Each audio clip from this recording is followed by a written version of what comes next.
The desert stretched endlessly behind Cole Maddox as his horse kicked up dust along the trail leading into Blackridge. The town appeared on the horizon like a mirage, a cluster of weathered buildings slouching against the unforgiving sun, their paint peeling, their windows watching. Cole had seen 100 towns like this one, places where people scratched out livings from dirt and hope, where lawmen were scarce and justice scarcer still. He wasn't looking for trouble, never did. Trouble had a way of finding him regardless. Cole was 34, though the lines around his eyes made him look older. His face was leather-tanned from years under open skies, his jaw shadowed with stubble that hadn't seen a razor in weeks. A worn duster hung from his shoulders, concealing the twin revolvers holstered at his hips, weapons he'd hoped to leave silent for good this time. His hat sat low, casting shadows that hid more than they revealed. Blackridge's main street was nearly empty when he rode in. A few faces peered from doorways, suspicious and tired. A woman swept the porch of a general store, her movements mechanical, her gaze cutting away the moment Cole looked her direction. An old man sat outside the barber shop, whittling something that might have been a horse, or might have been nothing at all. Cole dismounted in front of the Lucky Star Saloon, tying his horse to the hitching post with practiced ease. The animal nickered softly, exhausted from the long ride. Cole ran a hand along its neck. "Won't be long," he murmured. "Just need a drink and a bed." The saloon doors swung open with a creak that seemed too loud in the afternoon quiet. Inside, the air was thick with tobacco smoke and the sour smell of spilled whiskey. A handful of men occupied the tables, cowboys, drifters, men whose stories were written in scars and silence. The bartender, a barrel-chested man with a gray beard, looked up from polishing a glass. "What'll it be?" the bartender asked, his tone flat. "Whiskey," Cole said, settling onto a stool. "And information about a room for the night." The bartender poured a generous measure into a smudged glass. "Boarding house 2 streets over. Mrs. Calloway runs it. Clean enough, if you don't mind bedbugs." Cole nodded his thanks and drank. The whiskey burned going down, cheap and harsh. But it was wet, and that was enough. He'd been riding for 3 days straight, sleeping under stars when he slept at all, chasing nothing but distance from the last town, the last job, the last ghost. He was halfway through his second glass when the saloon doors banged open again. 3 men walked in with the kind of swagger that announced trouble before words ever could. The one in front was young, maybe 22, with slicked back hair and a fancy silver-studded gun belt that looked more expensive than practical. His eyes scanned the room like he owned it, landing on Cole with casual arrogance. "Well, well," the young man said, his voice carrying. "Fresh meat." His companions laughed, one tall and rail-thin with a knife scar running from ear to jaw, the other short and broad with hands like clubs. They fanned out slightly, a formation Cole recognized instantly. Predators circling prey. Cole kept his eyes on his glass. "Not looking for company." "Wasn't asking what you were looking for, friend," the young man said, stepping closer. He smelled of expensive cologne and cheaper confidence. "This here's my saloon, my town. You want a drink here? You pay a toll." The bartender had gone very still, his face carefully blank. Around the room, the other patrons found sudden interest in their drinks, their cards, anything but the confrontation brewing at the bar. Cole sighed quietly and set his glass down. "How much?" The young man grinned. "That fancy horse outside. Figure that's about right." "Figure wrong," Cole said, his voice still even. "I'll pay for my drinks in my room, that's all." The grin didn't falter, but something colder moved behind the young man's eyes. "You don't seem to understand how things work around here. See that ring?" He held up his hand, showing off a silver band with an engraved crest. "That means I'm Garrett Kane. My father runs everything from here to the territory line. When I say I want something, I get it." Cole finally turned to look at him fully. "Then your father raised a thief and a bully. My condolences." The saloon went dead silent. Garrett's face flushed red. His hand dropped toward his gun. "You got a mouth on you, stranger. Let's see if you're fast enough to back it up." "Don't," Cole said quietly. Not a plea. A warning. But Garrett was already drawing, his movements quick but undisciplined, all flash and fury. Cole moved on pure instinct, years of survival etched into muscle memory. His hand blurred to his holster and came up smooth and certain.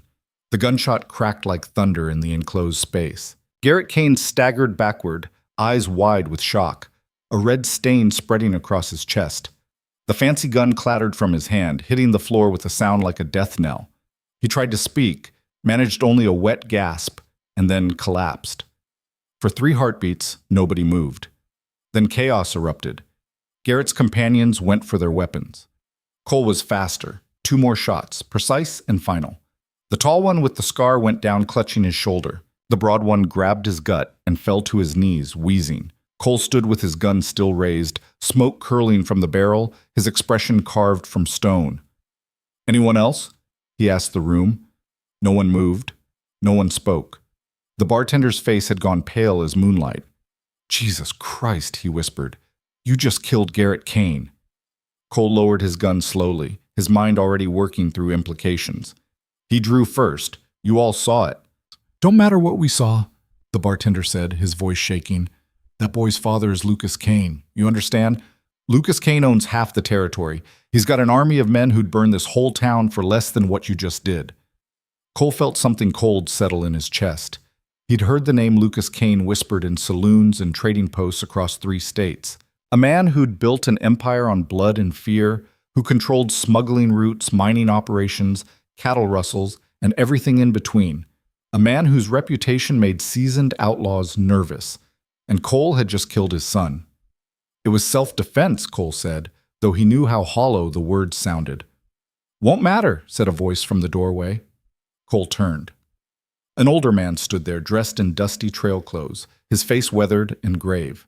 He had the look of someone who'd seen violence and survived it through wisdom rather than speed. "Name's Frank Holloway," the man said, stepping inside. He glanced at the bodies, his expression grim. "I'm the mayor of this town, such as it is. And he's right. Lucas Kane won't care about self-defense. All he'll see is his boy dead and someone to blame." Cole holstered his gun. "Then I'll ride out. Now. Before word spreads." "Too late for that," Frank said. "Kane's got eyes everywhere. Probably already knows. You ride out now, you'll get maybe 10 miles before his men catch you in the open." He paused. "You want a chance at living? You stay here, in town, where there's people and witnesses." "You want me to stay?" Cole's voice carried disbelief. "I just brought hell to your doorstep." "Hell was always at our doorstep," Frank said quietly. "Lucas Kane's been bleeding this town dry for years. We pay him tribute. We turn blind eyes. We let his men do whatever they want because we're too scared to fight back." He looked at Garrett's body. "Maybe you just gave us a reason to finally stand up." "I'm not your savior," Cole said flatly. "I'm a drifter. I don't fight other people's wars." "Then you'll die alone on the trail," Frank said. "Your choice." Cole stared at him, weighing options that all felt like losses. Finally, he turned to the bartender. "That whiskey still available?" The bartender nodded shakily and poured. Cole drank it in one swallow, feeling the burn all the way down. "Where's that boarding house?" By evening, word had spread through Blackridge like wildfire. Cole sat in his rented room at Mrs. Calloway's boarding house, listening to the murmur of frightened voices drifting up from the street below. The room was small and spare, a bed, a chair, a wash basin. The window looked out over the main street, giving him a clear view of the gathering crowd outside the saloon. Someone knocked on his door. Cole's hand went to his gun before he called out, "It's open!" Frank Holloway entered, followed by 2 others, a thin, nervous-looking man in spectacles and a woman in her 40s with sharp eyes and a sharper expression. "This is Thomas Webb, runs the bank," Frank said, gesturing to the man in spectacles. "And Margaret Chen, she owns the trading post." Cole didn't rise from where he sat on the edge of the bed. "Come to ask me to leave?" "Opposite," Margaret said bluntly. "We want you to stay. Fight." Cole laughed without humor. "You don't know what you're asking." "We know exactly what we're asking," Thomas said, his voice trembling slightly but determined. "Lucas Kane will come here. He'll come with his entire gang. Could be 20 men, could be 50. They'll tear this town apart looking for you, and when they're done, they'll burn it down just to make a point." "So you want me to stop them?" Cole shook his head. "I'm one man. One man who's still alive after killing 3 of Kane's best," Margaret said. "We've heard stories about you, Maddox. Maybe some are exaggerations, But a man doesn't survive what you've survived by being ordinary. Cole's jaw tightened. What stories? Durango, Frank said quietly. 5 years ago. The Barrett gang tried to rob a train you were on. All 7 of them ended up dead. You walked away without a scratch. That's not Silver Creek, Margaret interrupted. 3 years back. You went up against the Morrison brothers when they tried to take over the mining camp. Witnesses said you took down all 4 in under a minute. Cole stood abruptly. Those were different situations, different circumstances, an ancient history. But they happened, Thomas pressed. You have skills we need. We'll pay you. Whatever you want. We'll pool our resources. I don't want your money, Cole said harshly. Then what do you want? Frank asked. Cole was silent for a long moment. To be left alone. To stop having to kill. To ride into a town and ride out without blood on my hands. He looked at them each in turn. I'm tired. Can you understand that? I'm tired of being the man everyone turns to when violence is needed. We understand, Margaret said softly. But if you leave now, innocent people will die. Children, families, people who've never hurt anyone. She stepped closer. You didn't ask for this.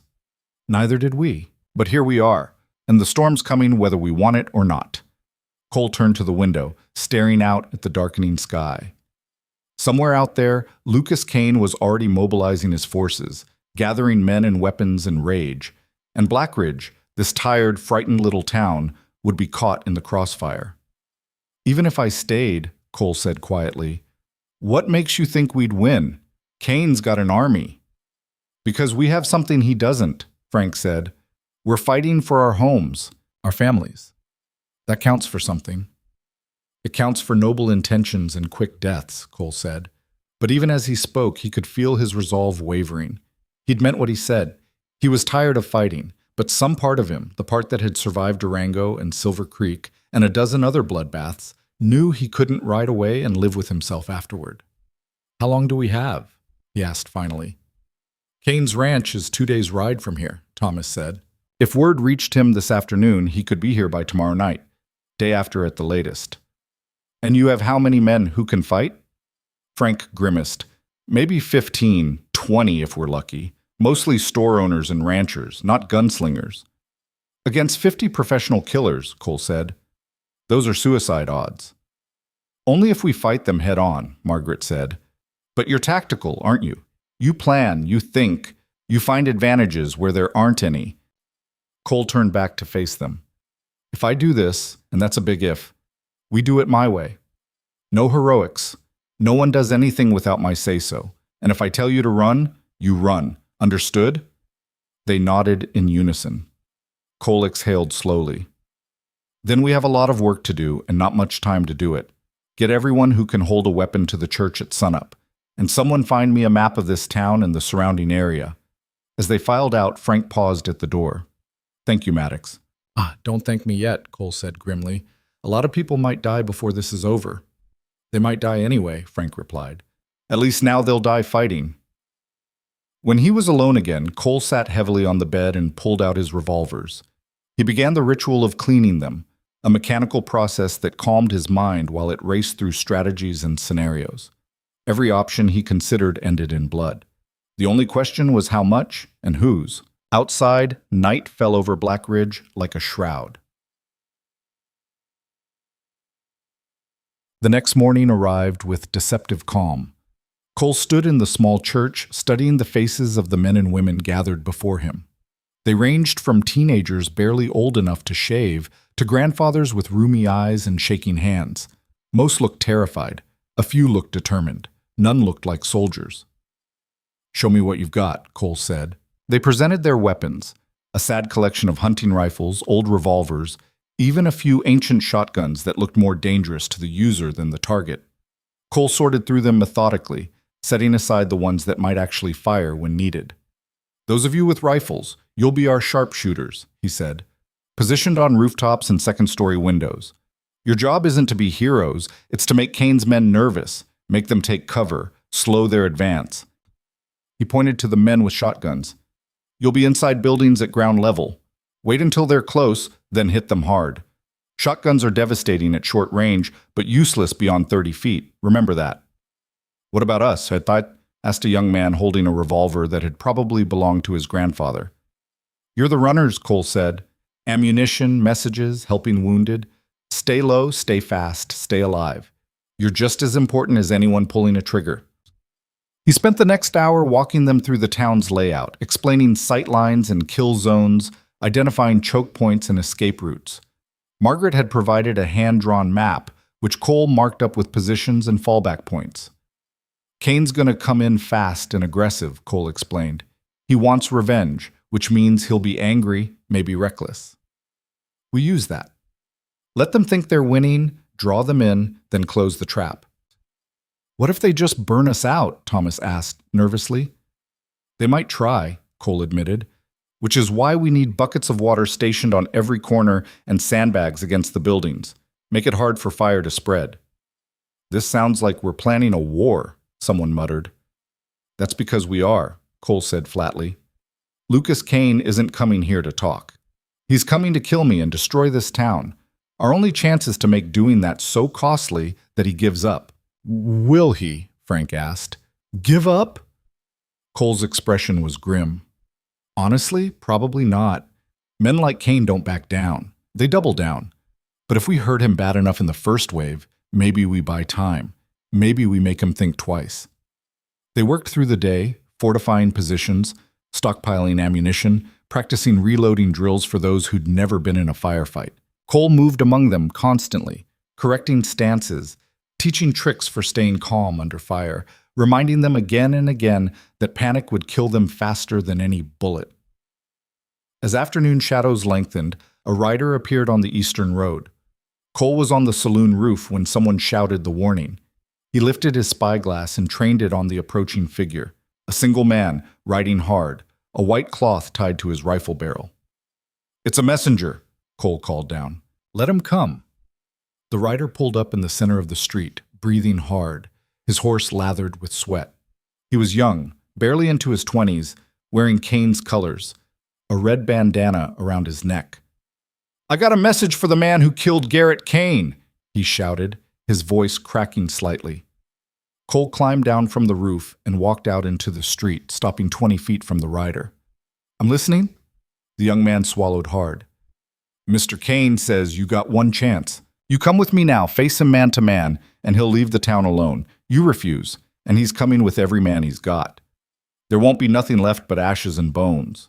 That's a lie, Cole said calmly. He'll burn this town regardless. That's what men like him do. I'm just delivering the message, the rider said defensively. Then deliver mine back, Cole replied. Tell Lucas Kane that his son drew first. It was self-defense, witnessed by a dozen people. Tell him I'm sorry for his loss, but I'm not riding to my death to satisfy his pride. And tell him that if he comes here looking for revenge, he'll find more than he bargained for. The rider's face paled. You're sentencing everyone here to death. No, Cole said. Your boss did that the moment he decided revenge mattered more than justice. Now ride out before I change my mind about letting you go. The rider wheeled his horse and galloped away, dust rising in his wake. Frank approached Cole, his expression troubled. You think there was any chance he was telling the truth? That Kane would have let the town go? Not for a second, Cole said. Men like Lucas Kane don't forgive. They don't forget. And they sure as hell don't show mercy. He looked at the mayor. He's coming, tonight or tomorrow. Make sure everyone's ready. As night fell again, Cole made his rounds, checking on the defenders' position throughout the town. Most were quiet, lost in private thoughts about what the next day might bring. He found Margaret on a second-story balcony, rifle in hand, staring out at the darkened plains. You ever kill anyone? Cole asked. She didn't look at him. Once, long time ago, man tried to rob my store, threatened my daughter. I shot him with the gun I kept under the counter. A pause. I still see his face sometimes when I close my eyes. It doesn't get easier, Cole said quietly. I didn't think it would. She finally turned to him. You regret staying? Cole considered the question. Ask me when this is over. If we're alive to ask. If we're alive, he agreed. He was about to move on when she spoke again. Why do you do it? Fight for people you don't know? Cole was quiet for a long moment. Because someone should. Because most people won't. Because He trailed off, searching for words. Because I've seen what happens when good people do nothing. I've seen towns burn and families slaughtered because everyone was too scared to stand up. Maybe I can't save everyone. Maybe I can't even save this town. But I can make sure that when Lucas Kane comes through here, he remembers it. He bleeds for it. Margaret nodded slowly. That's a heavy burden to carry. All the worth ones are, Cole said, and moved on into the darkness. He didn't sleep that night. Instead, he sat in the church bell tower, the highest point in town, watching the horizons. The stars wheeled overhead, cold and distant. A coyote called somewhere in the hills. The wind whispered through the empty streets like a ghost, and Cole waited for the storm he knew was coming. Dawn broke gray and sullen, clouds rolling in from the west like a bad omen. Cole was still in the bell tower when he saw them. A dark mass on the eastern road, too organized to be a cattle drive, too numerous to be traders. "They're here," he called down. Within minutes, the town transformed. Shutters slammed closed.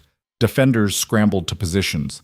The street cleared as if swept by an invisible hand. An eerie silence descended, broken only by the creak of the church bell in the wind and the distant thunder of approaching hoofbeats.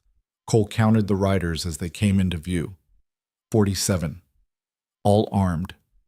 All riding with the grim purpose of men who'd been promised blood. At their head rode a man who could only be Lucas Kane.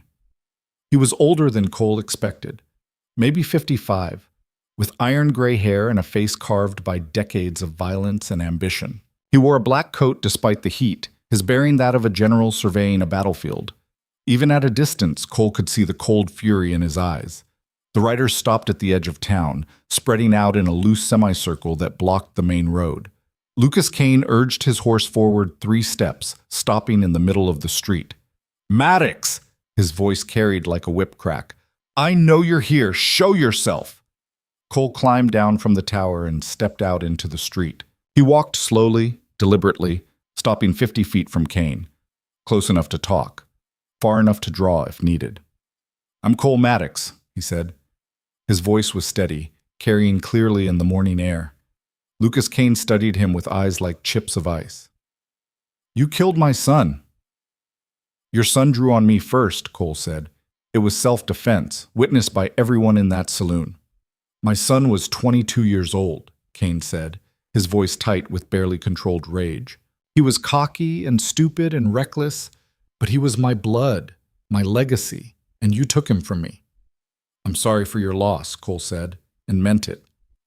"But I won't apologize for surviving." Kane's horse stamped nervously, sensing its rider's tension.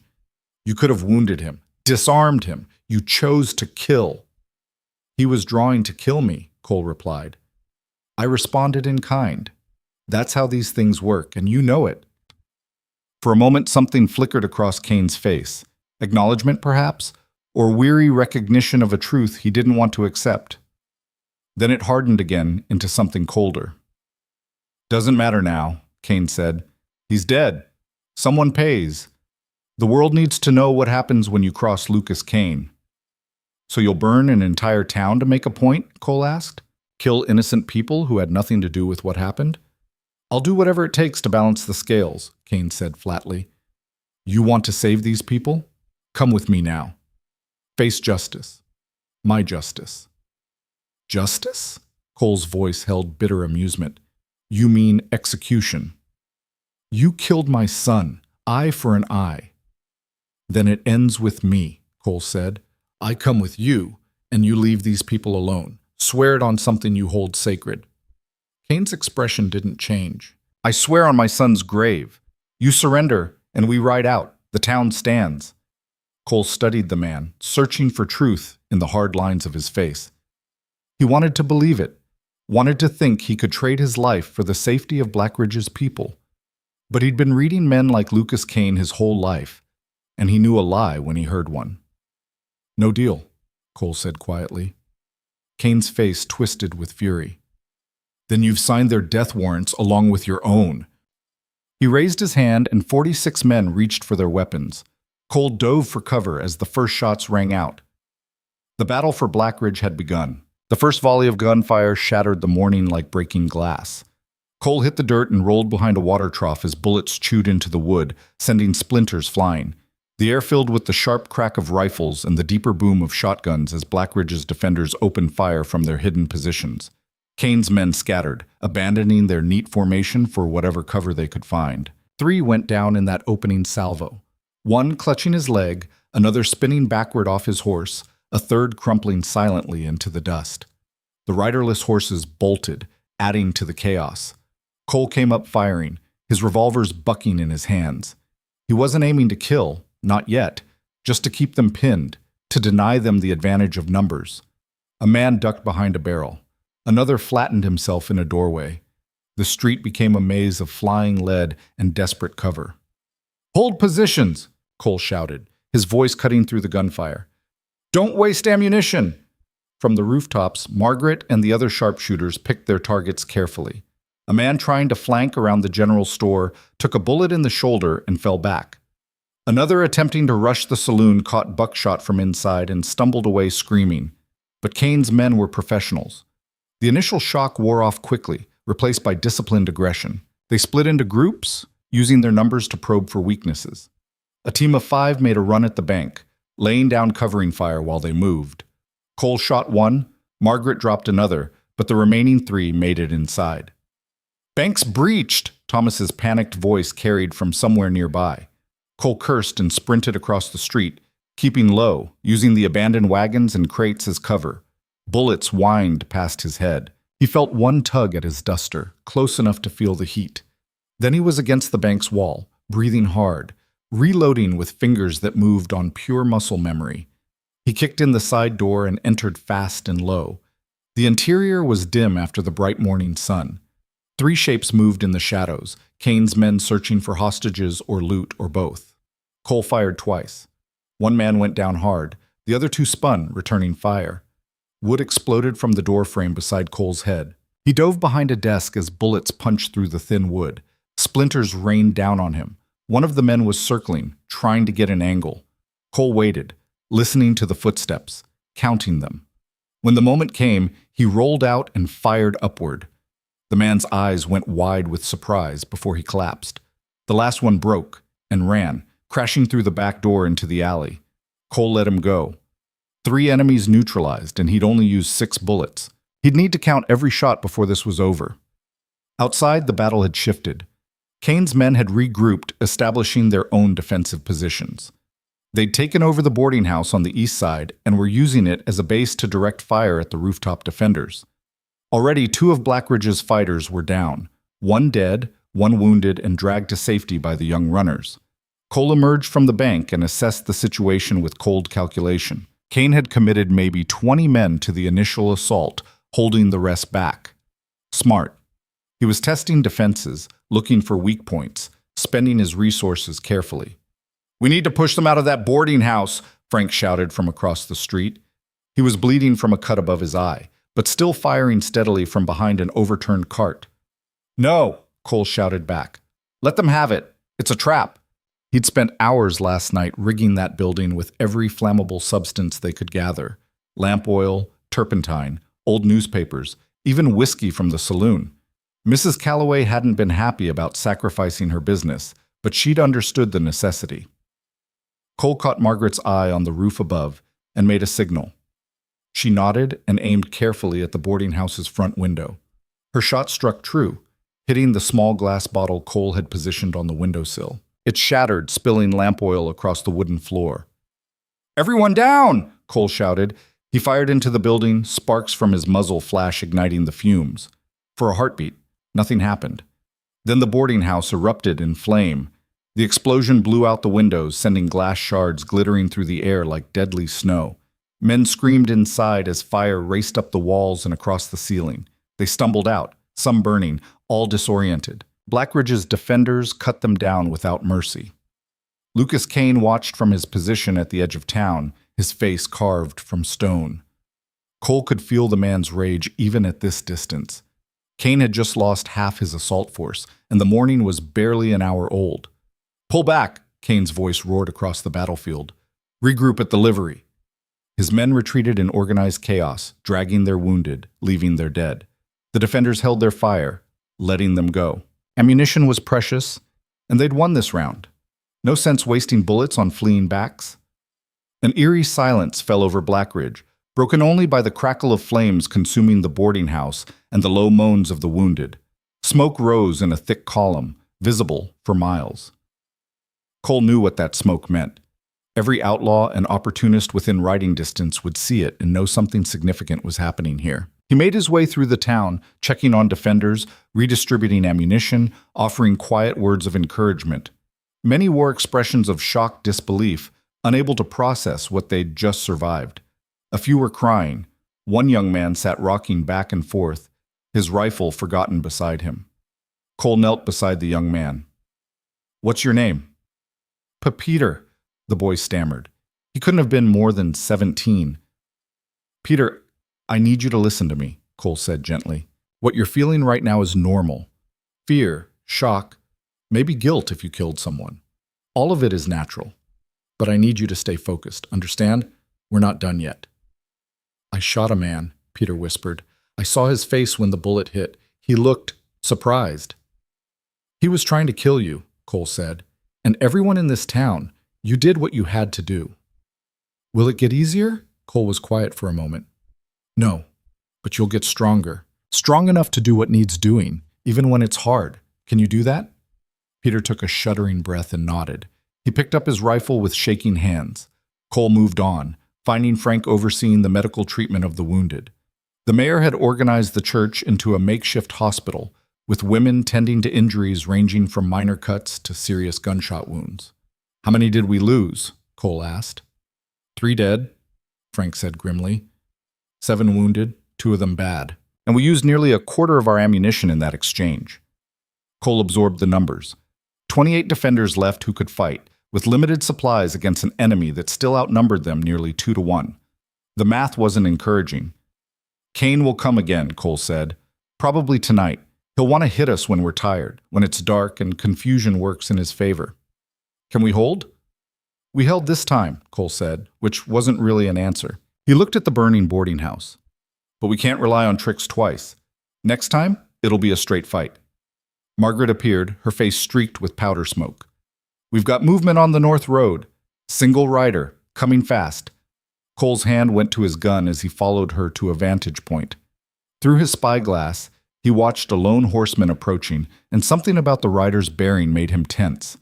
This wasn't one of Kane's men. The rider sat too straight, moved with too much authority. The figure reached the town's edge and dismounted with fluid grace. As the dust settled, Cole got his first clear look and felt his stomach tighten. The man wore a long black coat over a crisp white shirt with a silver star pinned to his chest. His face was handsome in a weathered way, with sharp cheekbones and eyes that seemed to miss nothing. A well-maintained revolver sat at his hip, and everything about him spoke of competence and control. "That's Sheriff Elias Crow," Frank said, arriving beside Cole. "He was appointed by the territorial governor 6 months ago. Covers this whole region." Cole watched as Crow tied his horse and surveyed the smoking wreckage with an expression that gave nothing away. "Where was he during all this?" "He patrols between towns," Frank explained. "Could have been anywhere in a 50-mile radius." "Convenient timing," Cole muttered. They met Crow in the street. Up close, the sheriff was even more imposing. 6 feet tall, broad-shouldered, with the kind of presence that made people step aside without thinking about it. His eyes swept over the scene, taking in the bodies, the burned building, the nervous defenders watching from various positions. "Quite a morning you've had," Crow said. His voice was smooth, cultured, with an accent that suggested Eastern education. "Mind telling me what happened here?" Frank started to speak, but Cole cut him off. "Lucas Kane came looking for revenge. We convinced him to reconsider." Crow's gaze fixed on Cole with laser intensity. "And you are?" "Cole Maddox." Recognition flickered across Crow's face. "The man who killed Garrett Kane." "Self-defense," Cole said flatly. "Witnessed by a dozen people." "I'm sure it was," Crow said, his tone impossible to read. He looked around at the destruction. "Still, quite a price for self-defense. How many dead?" 7 of Kane's men, Frank said. 3 of ours." Crow whistled low. "Lucas Kane is going to want blood for this. More than before." "He already wanted blood," Cole said. That's why we're standing in the middle of a battlefield. The sheriff studied him for a long moment, and something in that gaze made Cole uneasy. It was too calculating, too assessing, like a man weighing options that had nothing to do with justice. Well, Crow said finally, as the law in this territory, I should probably arrest you, Maddox, take you in for trial. The defenders tensed. Several hands moved towards weapons. That would be a mistake, Cole said quietly. Would it? Crow's hand rested casually near his gun. See, I'm looking at a man who's killed 10 people in the last 2 days. Self-defense or not, that's a lot of bodies. And if you arrest me, Kane will slaughter everyone in this town before sunset, Cole replied. Is that the law you want to enforce? They stared at each other, the tension thick enough to choke on. Then Crow smiled, a slight enigmatic curve of the lips that never reached his eyes. Fair point, he said, his hand moving away from his weapon. I suppose justice can wait until the immediate threat is resolved. But make no mistake, Maddox, once this is over, you and I are going to have a long conversation about all these bodies. Looking forward to it, Cole said, not meaning a word. Crow turned to Frank. I'll need a full report. Names of the dead, witness statements, property damage assessment. The territorial governor will want documentation. Of course, Frank said, clearly relieved the situation hadn't escalated. We can do that in my office. As they walked away, Margaret moved beside Cole. I don't trust him. Neither do I, Cole said, watching Crow's back. Something about him feels wrong. Maybe we're just paranoid. Maybe. Or maybe we're paying attention. The rest of the day passed in tense preparation. They rebuilt barricades, redistributed ammunition, tended wounds, and tried to rest while they could. Crow spent hours interviewing witnesses and examining the scene, making notes in a leather journal with meticulous precision. He asked pointed questions, probed for details, and revealed nothing of his own thoughts. Cole kept his distance, focusing on defensive preparations. They'd won the first battle, but he knew Kane would come again. Men like Lucas Kane didn't retreat, they regrouped. And next time, they'd be ready for tricks and traps. As evening approached, Crow found Cole checking the ammunition supplies in the general store. Impressive defense, the sheriff said, leaning against the doorframe. Military training? Experience, Cole said without looking up. He was counting bullets, organizing them by caliber. Must have been quite an experience. Durango, Silver Creek, the Morrison brothers. Crow's tone was conversational, but there was an edge beneath it. You've left quite a trail of bodies across the territory. Men who needed killing, Cole said. That's not for you to decide. That's what the law is for. Cole finally looked at him. The law wasn't there when the Barrett gang tried to rob that train. It wasn't there when the Morrisons were terrorizing Silver Creek, and it sure as hell wasn't here when Garrett Kane drew on me. No, Crow admitted, but I'm here now. What's your point, Sheriff? Crow pushed off from the doorframe and walked closer, his footsteps deliberate. My point is that vigilante justice is chaos. Today, you're the hero defending a town. Tomorrow, you're the threat someone else needs to defend against. It's a cycle that never ends. So what would you have done, Cole asked. Let Kane burn this place? I would have arrested him, Crow said simply. Brought him to trial. Let the system work. Cole laughed bitterly. Lucas Kane owns half the judges in this territory. Your system would set him free before sunset. Maybe. But at least it would be legitimate, lawful. The alternative is anarchy. Everyone with a gun deciding what's right and wrong. Sometimes a gun is the only language evil understands, Cole said. They stood there, two men representing different philosophies about justice and survival. Crow broke first, his expression softening slightly. For what it's worth, he said, I believe you. About the self-defense. But that doesn't change the fact that you've put this town in terrible danger. Kane won't stop until everyone pays. Then help us, Cole said. You're a sheriff. You've got authority. Rally support from other towns. Bring in deputies. Make this official. Crow shook his head slowly. I'm one man covering too much territory with too few resources. By the time I could organize any real help, Blackridge would be ashes. So you're leaving us to die. I'm acknowledging reality, Crow said. The best I can do is document what happens here and ensure the story gets told. Justice might be slow, but it's long. Eventually, Kane will face consequences.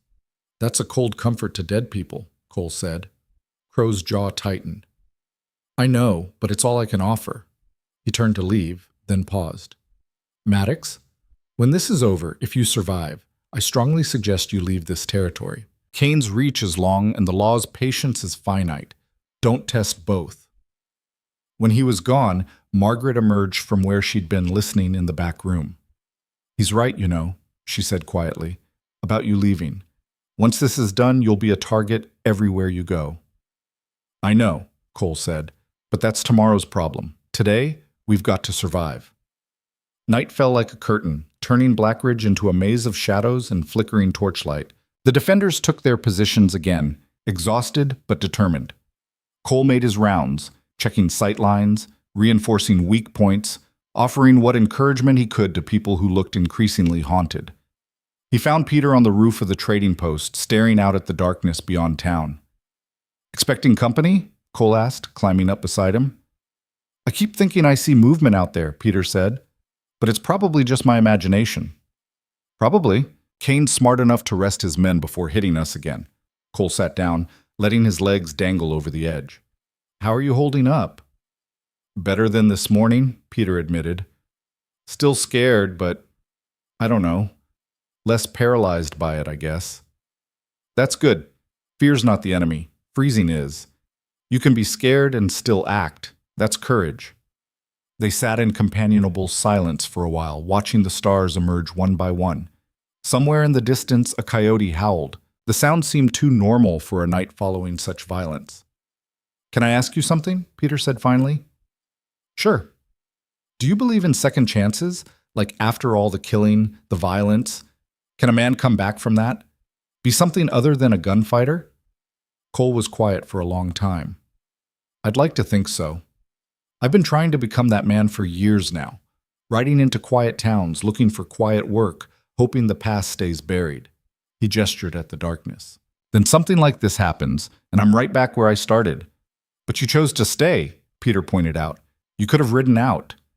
Yeah, I could have. Cole stood, brushing dust from his coat. Maybe that's the second chance, though. Not running from violence, but choosing when and why to fight. Fighting for something that matters instead of just survival. Does it matter? This town? These people? Cole looked down at the young man. Ask me when this is over. He climbed down and continued his patrol, moving through shadows with practiced silence. The town felt different at night, smaller, more vulnerable, like a candle flame guttering in the dark. Every sound seemed amplified. Every shadow held potential threat. He was passing the church when he heard voices inside. Curious, he eased the door open and slipped in. Sheriff Crow stood at the altar, speaking with Frank and Thomas. Their voices were low, urgent, and something about their body language made Cole freeze. Can't keep this up, Thomas was saying. We're running out of supplies, and people are terrified. Maybe we should consider... Consider what? Frank interrupted. Surrendering Maddox? That won't stop Kane. You heard what he said. Everyone pays. Maybe if we showed good faith, Thomas pressed. Turned over the man responsible. The man responsible is Lucas Kane, Frank snapped. His son drew first. This whole situation is on him. Crow held up a hand. Gentlemen, arguing accomplishes nothing. The reality is that Kane has superior numbers and resources. Unless something changes dramatically, Blackridge cannot win a protracted conflict. So what are you suggesting? Frank asked. I'm suggesting we need to think strategically, Crow said carefully.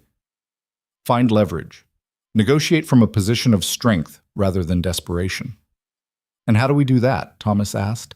Crow's expression was thoughtful. There might be a way. If we could capture one of Kane's key people, maybe even Kane himself, we'd have bargaining power, a trade, their leader for the town's safety. That's assuming Kane would trade, Frank said. He might just kill everyone anyway out of spite.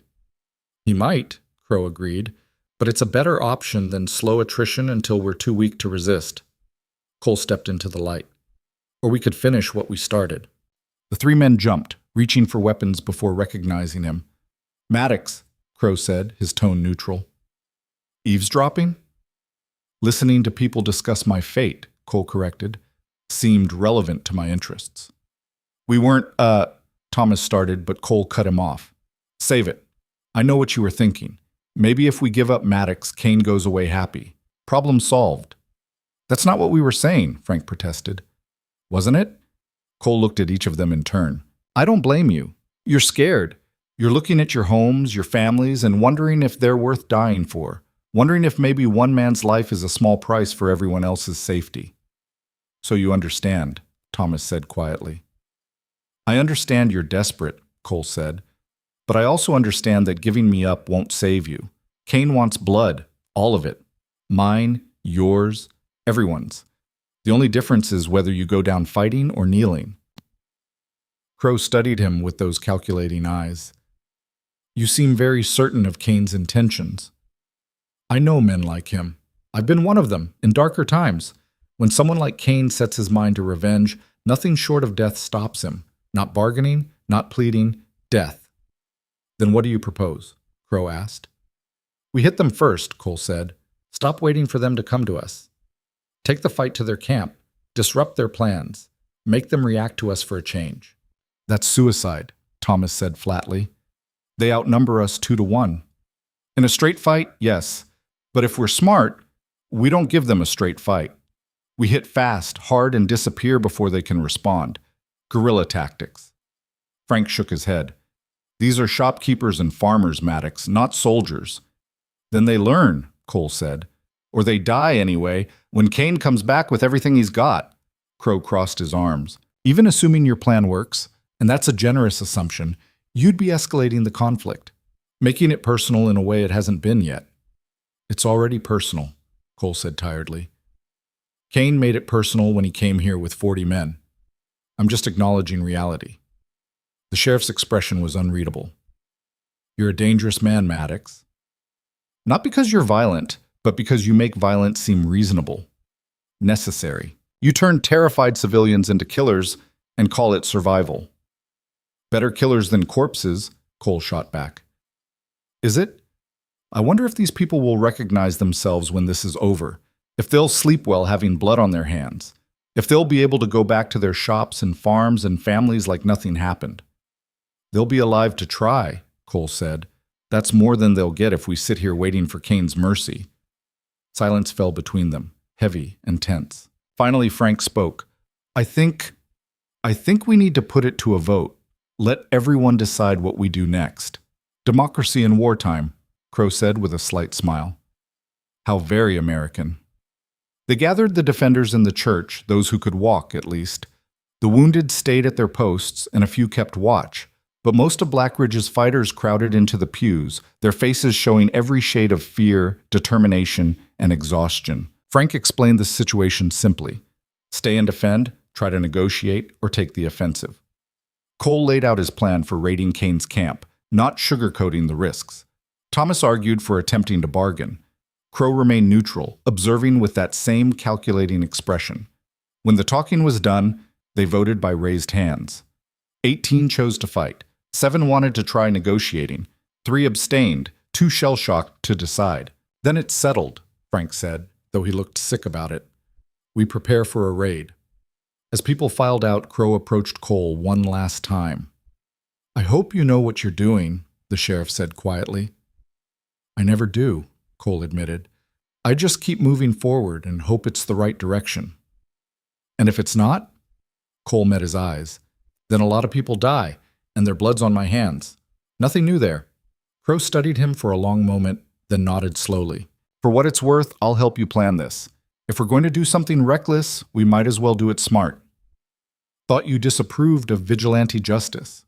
I do, Crow said, but I disapprove of massacres more. And right now, those are the only 2 options on the table. They spent the next hours planning the raid, using Margaret's maps and Cole's knowledge of tactics. The target would be Kane's temporary camp, located in a box canyon 5 miles east, according to the runner who delivered Kane's ultimatum. They'd hit before dawn, when the enemy would be least alert, focusing on destroying supplies and creating chaos rather than going for kills. In and out fast, Cole emphasized. We're not there to win a battle. We're there to make them hurt, make them afraid, make them second-guess their next move. And if they chase us back here? Margaret asked. Then we lead them into ambushes along the way. Make every mile cost them blood. It was risky. It was desperate. It was probably going to get people killed. But sitting still guaranteed death, and at least this way, they'd die on their feet. As the night deepened toward that darkest hour before dawn, Cole found himself alone on the church steps, checking his weapons one more time. His revolvers were clean and loaded. His knife was sharp. His body was bruised and tired, but adrenaline would carry him through what came next. Margaret sat down beside him. "You really think this will work?" "No," Cole said honestly, "but I think it'll hurt them. And sometimes that's enough." "Enough for what?" "To buy time. To create opportunity. To make the difference between dying hopeless and dying fighting." She was quiet for a moment. "You're not planning to come back, are you?" Cole didn't answer immediately. He'd been asking himself the same question. Part of him, the tired part, the part that was done running and fighting and killing, whispered that maybe this was his chance to end it. Go out in a blaze, take as many of Kane's men with him as possible, and finally rest. But another part, smaller but stubborn, still wanted to see tomorrow. "I'm planning to do whatever it takes," he said finally. "If that means coming back, I'll come back. If it means something else, well, at least I'll go out making a difference." "That's not an answer." "It's the only one I've got." They sat together as the stars wheeled overhead, two people trying to find courage in the darkness, waiting for the moment when they'd ride out into violence and uncertainty, hoping against hope that they'd see another sunrise. The horses moved like ghosts through the pre-dawn darkness, their hoofbeats muffled by cloth wrapped around their shoes. Cole rode at the front of the column, 12 riders behind him, all volunteers, all knowing they might not see home again. Margaret was there, her rifle across her saddle. Peter, too, looking younger than ever in the pale starlight. Even Frank had insisted on coming, despite his age and the wound above his eye that had scabbed over into an angry line. Sheriff Crow rode beside Cole, his presence still feeling wrong in ways Cole couldn't articulate. The man sat his horse with the easy confidence of someone who'd spent years in the saddle, but something about the way his eyes constantly scanned the terrain felt less like vigilance and more like calculation. "You're quiet," Crow observed as they navigated a dry wash between two hills. "Thinking," Cole said. "About the raid?" "About everything." Cole kept his voice low, aware of the others behind them. "About how we got here. About what comes after." "Assuming there is an after," Crow said. "There's always an after. Question is whether we're alive to see it." They rode in silence for another mile, the landscape gradually revealing itself as false dawn painted the eastern horizon in shades of gray.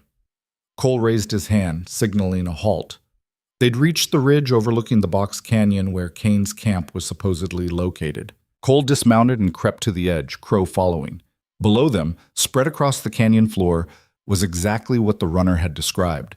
A temporary camp of tents and bedrolls, horses tied in makeshift corrals, supply wagons circled like a small fort. Fires had burned down to embers, and most of the men were still sleeping, wrapped in blankets against the desert cold. But something felt off. "There," Crow whispered, pointing. "Kane's tent. The big one in the center." Cole studied it through his spyglass. It was indeed larger than the others, with Kane's colors flying from a pole outside. But the camp was too quiet, too still, and there weren't enough horses for the number of men Kane had brought to Blackridge. "Where are the rest of them?" Cole muttered.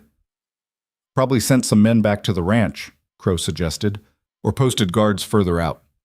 It made sense, but Cole's instincts were screaming at him that something was wrong. He scanned the canyon walls, looking for sentries, finding none. No guards, no lookouts. Kane was a careful man. He wouldn't leave his camp so exposed, unless it wasn't his real camp. "It's a trap," Cole said suddenly, pulling back from the edge. "What?"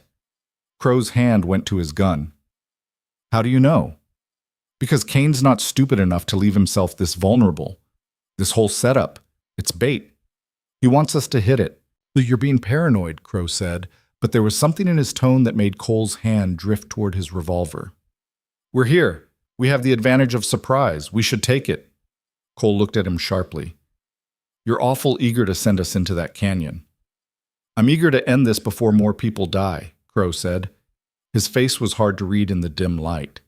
"But if you want to turn back after coming all this way, A shot rang out from behind them. Cole spun to see chaos erupting among their group. Men on horseback were thundering in from three sides. Kane's men, dozens of them, appearing as if summoned from the earth itself. They'd been hiding in the draws and gullies, waiting for exactly this moment. "Ambush!" Margaret's scream cut through the gunfire. Cole's world narrowed to pure survival. He fired at the nearest rider, saw the man tumble from his saddle, then dove for cover behind a boulder as bullets chewed into the ground where he'd been standing. Around him, Blackridge's fighters scattered, some trying to reach their horses, others going to ground and returning fire. Peter went down with a cry, clutching his leg. Frank dragged the boy behind a fallen log, his own rifle barking defiance. Margaret had found a position behind a cluster of rocks and was picking her targets with deadly precision, each shot dropping an attacker. But they were overwhelmingly outnumbered. For every enemy that fell, two more appeared. This wasn't a fight they could win. Cole looked for Crow and found him standing calmly amid the chaos, making no move to draw his weapon. Their eyes met, and in that moment, Cole understood everything. "You sold us out," Cole said, raising his gun. Crow smiled, a cold, satisfied expression that transformed his handsome features into something reptilian. "Lucas Kane made me a very generous offer, control of 3 counties, a percentage of his operations, and all I had to do was deliver you and eliminate anyone stupid enough to follow you." "You're a sheriff," Cole said, disbelief and rage warring in his voice. "I'm a businessman," Crow corrected. "The badge is just a tool, like any other." Kane recognized that. "We've been partners for months, preparing for his son's eventual stupidity to cause problems. We just didn't expect someone like you to accelerate the timeline." Cole's finger tightened on the trigger, but before he could fire, something slammed into the back of his head. The world exploded into stars and darkness, and he was falling, the sound of gunfire fading into a distant roar. When consciousness returned, it came with pain. His head throbbed like someone had driven a railroad spike through his skull. His mouth tasted of blood and dirt. His hands were bound behind his back with rough rope that cut into his wrists. Cole opened his eyes to find himself on his knees in the box canyon, surrounded by Kane's men. The sun had risen fully now, casting harsh light across a scene of carnage. Bodies lay scattered across the canyon floor, some he recognized from Blackridge, others wearing Kane's colors. The ambush had been brutal and effective. Margaret was on her knees beside him, blood streaming from a cut on her temple, her hands also bound. Frank was there too, barely conscious, his breathing labored. Peter lay on his side, clutching his wounded leg, his face pale with shock and blood loss. Of the 12 who'd ridden out from Blackridge, only 8 were still breathing, and several of those looked like they wouldn't last long. Lucas Kane stood before them, flanked by his remaining men. The crime boss looked older in the morning light, the lines around his eyes deeper, his face carved by grief and fury into something terrible. But there was also satisfaction in his expression, the look of a man who'd finally caught his prey. Sheriff Crow stood beside Kane, his badge glinting mockingly in the sun. "Well, Maddox," Kane said, his voice like gravel, "you've caused me considerable trouble." Cole said nothing, conserving his energy, his mind racing through scenarios and finding precious few that ended with him alive. Kane stepped closer, studying him with those cold eyes. "My son was an idiot. I knew that. Everyone knew that. He was arrogant, reckless, convinced his name made him invincible." He paused. "But he was my blood, my legacy. And you took him from me." "He drew first," Cole said, his voice rough. "I know," Kane said, surprising him. "Crow showed me the witness statements. It was self-defense, legally speaking. But the law is for people who have nothing better. I have money, power, an empire built over 30 years. And I will not allow anyone to kill a Kane and walk away." He nodded to his men. 2 of them grabbed Cole and hauled him to his feet. Others did the same with Margaret, Frank, and the rest. "You're going to die," Kane said simply. "But first you're going to watch everyone who stood with you die. You're going to understand, really understand, the price of crossing me. And then, when you're broken and begging, I'll let you join them." "You're a coward," Margaret spat, struggling against her captors. "Hiding behind your men, your money. Your son was weak, and so are you." Kane's backhand sent her sprawling. "My son was learning. Given time, he would have been great. But time is something you stole." He looked at Cole.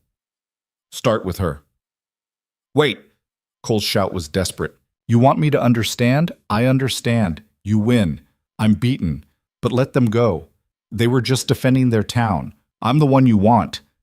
Kane considered this, then shook his head.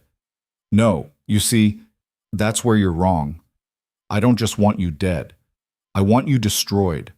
I want your name to be a curse. I want every person in this territory to know what happens when you defy Lucas Kane. And that means everyone dies. He turned to Crow. Sheriff, would you do the honors? Crow drew his revolver with practiced ease, walking over to where Margaret was being held. She lifted her chin defiantly, refusing to show fear even with the barrel pointed at her head. Any last words? Crow asked, his tone conversational. Go to hell, Margaret said. Crow's finger began to tighten on the trigger. Cole lunged forward, but the men holding him were ready, driving fists into his gut until he doubled over, gasping. Through pain-blurred vision, he saw Crow's gun rising, saw Margaret's eyes close. The shot never came. Instead, a different sound cut through the morning. The thunder of hoofbeats, dozens of them, coming from the canyon entrance. Everyone turned to see riders pouring in, but these weren't more of Kane's men. These wore territorial militia uniforms, led by a hard-faced colonel on a gray horse. Nobody move, the colonel's voice boomed. By order of the territorial governor, everyone here is under arrest. Chaos erupted. Kane's men reached for weapons. The militia responded with a volley that dropped 3 outlaws instantly. Crow spun, his face contorted with rage, and fired at the colonel. The shot went wide. Return fire caught the corrupt sheriff in the shoulder, spinning him around. In the confusion, Cole threw himself sideways, rolling toward a dead man's body. His bound hands found a knife on the corpse's belt. It took precious seconds of fumbling, but he managed to saw through the ropes. Free, he grabbed the dead man's gun and came up shooting. Kane's men were caught between the militia and the freed prisoners. It was a slaughter. Some tried to surrender. Others fought to the death. A few made a break for the horses, but were cut down before they could reach them. Cole's focus narrowed to one target, Elias Crow. The sheriff was trying to escape in the mayhem, clutching his wounded shoulder, making for a horse. Cole intercepted him, and they went down in a tangle of limbs. You sold us out! Cole's fist connected with Crow's jaw. You were supposed to be the law. The law is whatever I say it is, Crow snarled back, managing to get his good hand around Cole's throat. Kane understood that. He knew the future belongs to men who take it. They rolled across the dirt, each fighting for advantage. Crow was younger, stronger, but Cole fought with the fury of betrayal fueling every blow. He got a hand on Crow's wounded shoulder and squeezed. The sheriff screamed and his grip loosened. Cole staggered to his feet, breathing hard, his stolen gun trained on Crow's head. Give me one reason not to end you right now. Because I'm worth more alive, Crow gasped, blood seeping between his fingers where he clutched his shoulder. I know everything. Kane's operations, his partners, corrupt officials across 3 territories. I can testify. Bring down his whole empire. Or you can lie and weasel your way out like you've done your whole life, Cole said. Maybe, Crow admitted, but you won't kill me. Not like this. You're not a murderer, Maddox. You're a man who kills when he has to, but wishes he didn't. I can see it in your eyes.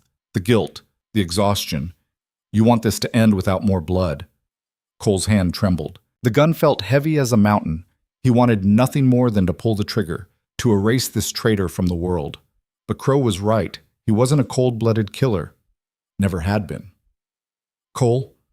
Margaret's voice, weak but steady. She'd gotten her hands free and was limping over. Don't. Let the law handle him. The real law.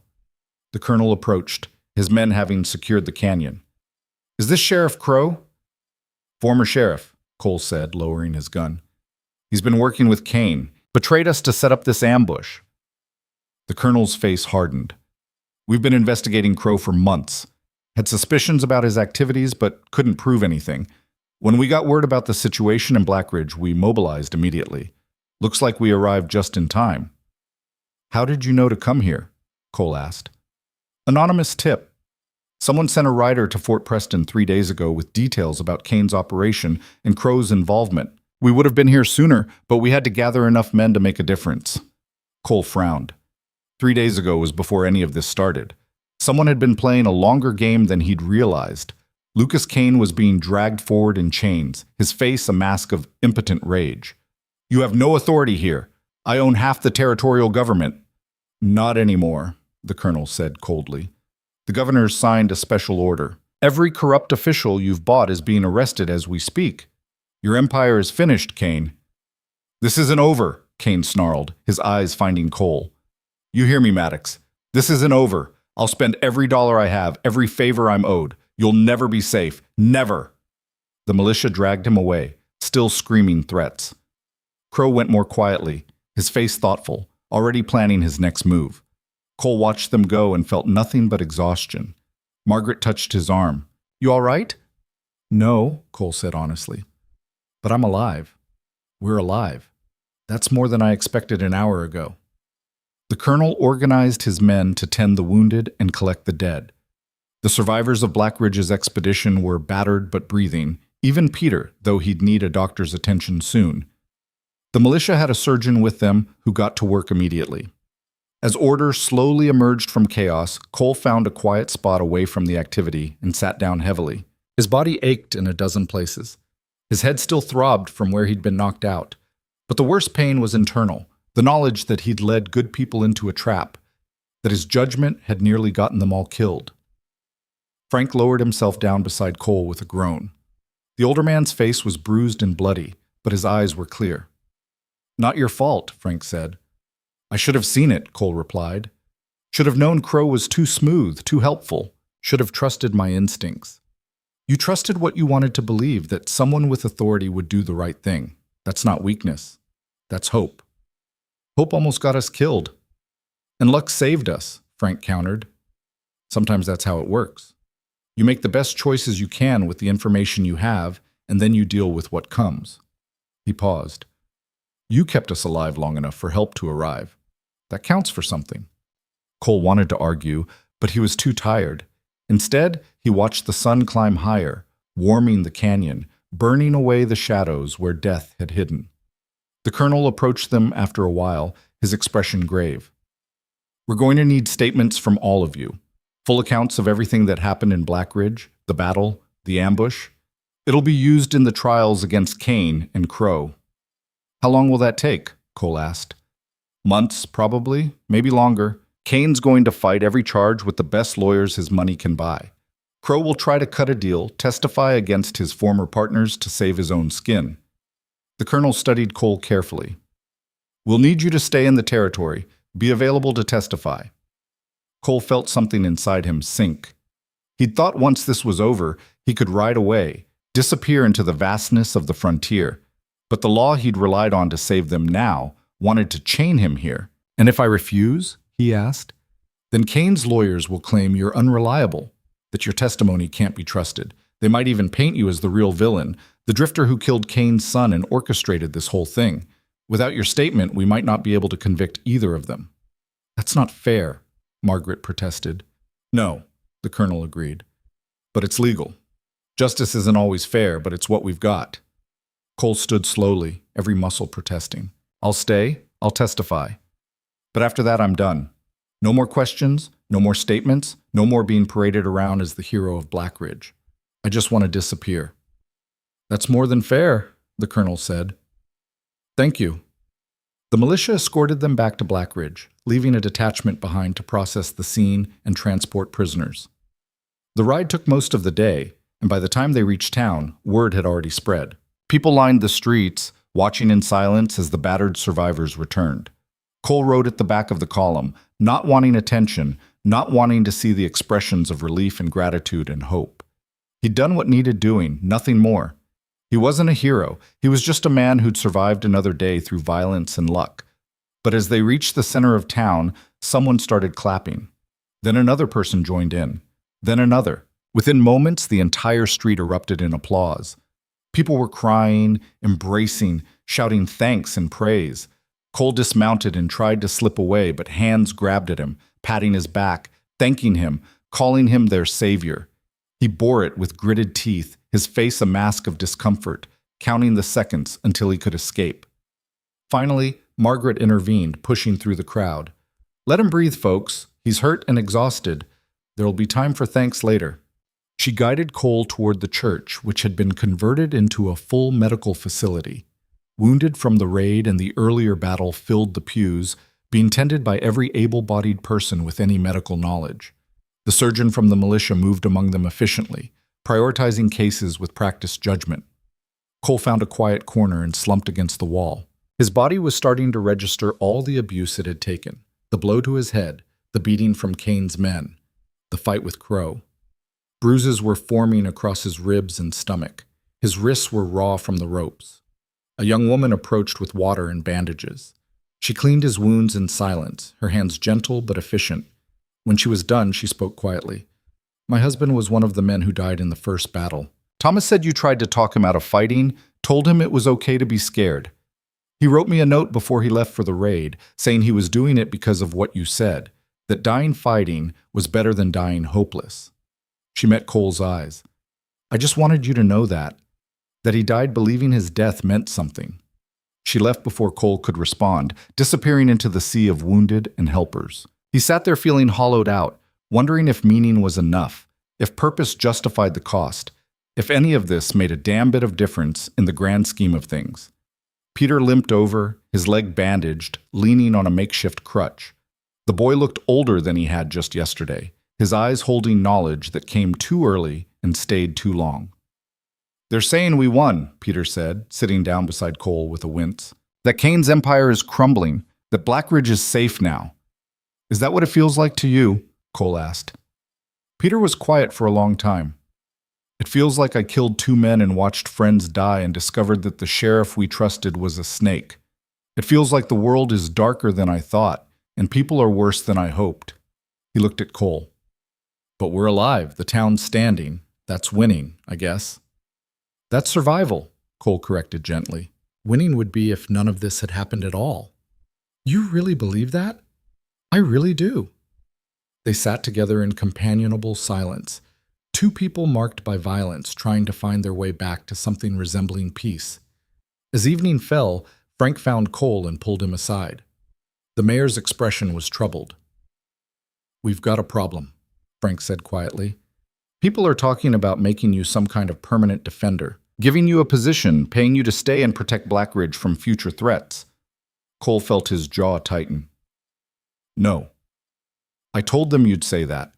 But you need to understand you've given these people hope. They've seen what's possible when someone stands up. They want to hold on to that feeling." "Then they should stand up themselves," Cole said. "I'm not a solution they can hire. I'm not a guard dog to chase away every problem. They need to learn to protect themselves, or the next Kane who comes along will destroy them." "I agree," Frank said. "But try telling that to people who've just survived hell and want guarantees it won't happen again." Cole looked out at the town, at the people moving through streets now safe but forever changed. He'd come to Blackridge looking for nothing but a drink and a quiet night. Instead, he'd found a war, a betrayal, and a reckoning that would echo for years. "Tell them the truth," Cole said finally. "Tell them I'm leaving as soon as the trials are done. Tell them their safety depends on their courage, not mine. And tell them that if they want to honor the people who died, they'll make sure it wasn't in vain by building something worth protecting." Frank nodded slowly. "They won't like it. They don't have to like it. They just have to accept it." The mayor walked away, and Cole returned to his corner. Outside, the sun set over Blackridge, painting the sky in shades of blood and fire. Somewhere in the distance, coyotes howled their evening songs. The town settled into an uneasy peace, haunted by fresh memories and uncertain futures. Cole closed his eyes, letting exhaustion finally claim him. His dreams were dark and troubled, filled with faces of the dead and the damned, with gunfire and screams and the endless weight of choices that couldn't be unmade. But beneath the nightmares, a small stubborn part of him still believed that tomorrow might be better than today. That hope might yet prove stronger than fear. That one man standing when everyone else cowered could make a difference, even if that difference came soaked in blood and paid in nightmares. He'd survived Blackridge. The question was whether Blackridge would survive what he'd taught it about violence and vengeance and the terrible price of standing up to evil. The answer, like so many things, would only reveal itself with time. 3 days after the ambush, Cole walked the perimeter of Blackridge in the pre-dawn darkness, unable to sleep, unable to rest. His body was healing, but his mind remained restless, replaying the moments of betrayal, calculating what he'd missed, cataloging his failures. The militia had established a temporary garrison in town, their presence a comfort to the townspeople, but a reminder to Cole of how close they'd come to annihilation. He was checking the burned remains of the boarding house when he heard footsteps behind him. His hand moved to his gun before he recognized Margaret's silhouette against the lightening sky. "You're up early," she said, joining him at the blackened skeleton of what had been her friend's business. "Couldn't sleep," Cole admitted.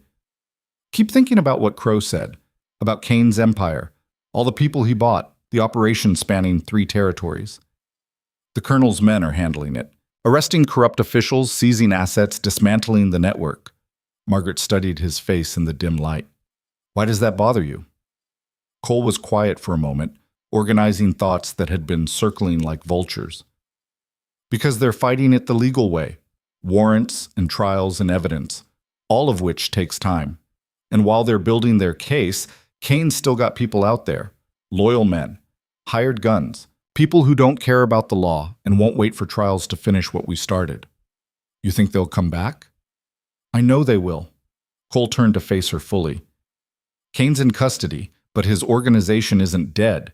It's wounded, leaderless, scrambling, but not dead. And wounded animals are the most dangerous kind." As if summoning his fears into reality, a rider appeared on the eastern road, galloping hard. Cole and Margaret moved to intercept, Cole's hand on his gun until he recognized one of the militia scouts. The young soldier pulled up hard, his horse lathered with sweat. "Where's the Colonel?" he gasped. "Still sleeping, probably. What's wrong?" Kane's men. A group of them broke away from the main force, maybe 15, 20 riders. They're not heading toward any of Kane's known properties. They're circling back this way. Cole felt ice settle in his chest. "How far out?" 8 hours, maybe less if they push hard. They split off yesterday, but we only just confirmed their direction. Margaret's face paled. "They're coming here. For revenge." "Or to finish what Kane started," Cole said grimly. He looked at the scout. "Wake the Colonel. Tell him we need every available man ready to defend the town. Now." The scout rode off toward the militia camp. Cole stood there, his mind already working through scenarios, strategies, terrible calculations of numbers and firepower and terrain. "This doesn't make sense," Margaret said. "They have to know they can't win. The militia's here. We beat them once already." "They're not trying to win," Cole said quietly. "They're trying to hurt us. Make a statement. Show that even with Kane captured and Crow exposed, they're still dangerous, still a force to fear." He paused. "And they're coming for me. I'm the one who killed Garrett. I'm the symbol of everything that went wrong for them." "Then we fight again," Margaret said with grim determination. "No." Cole's voice was sharp. "Not we. Me." "Don't be stupid. Listen to me." Cole grabbed her shoulders, forcing her to meet his eyes. "You've fought enough. This town's bled enough. These men are coming for me, and I'm not going to let Blackridge become a battlefield again." "What are you saying?" "I'm saying I'm going to them, before they get here, before they can threaten anyone else." Margaret stared at him in disbelief. "That's suicide. 15 men against 1? Not if I'm smart. Not if I use terrain, surprise, pick them off one by one before they know what's happening." Cole released her and stepped back. "I've done this before, turned the tables on men who thought they had me outnumbered." "When? Where?" "Durango, Silver Creek, a dozen other places you've never heard of." His voice was hard, certain. "I'm not a hero, Margaret. I'm a hunter. And right now, I need to hunt." The colonel arrived with 6 of his men, all looking alert despite the early hour. Cole explained the situation tersely, watching the officer's face darken with each word. "We can fortify the town again," the colonel said. "Set up kill zones, position sharpshooters." "And turn Blackridge into a war zone for the second time in a week," Cole interrupted. "How many more of your men you want to lose? How many more civilians caught in crossfire?" "So your solution is to ride out alone against 20 hostiles?"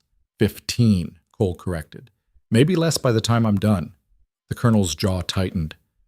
"You're not a soldier under my command. I can't order you to do anything. But I can tell you that what you're proposing is tactically unsound, strategically questionable, and personally insane." "Probably," Cole agreed. But it's also the only way to end this without more innocent blood. Those men are coming here because of me. Let me be the one who deals with them. And if you fail, if they kill you and still come for the town, then you'll have had time to prepare proper defenses, but I won't fail. The certainty in Cole's voice was absolute, born of decades surviving situations that should have killed him. I can't explain how I know, but I know. This is what I do. This is what I've always done. The colonel studied him for a long moment, then sighed heavily.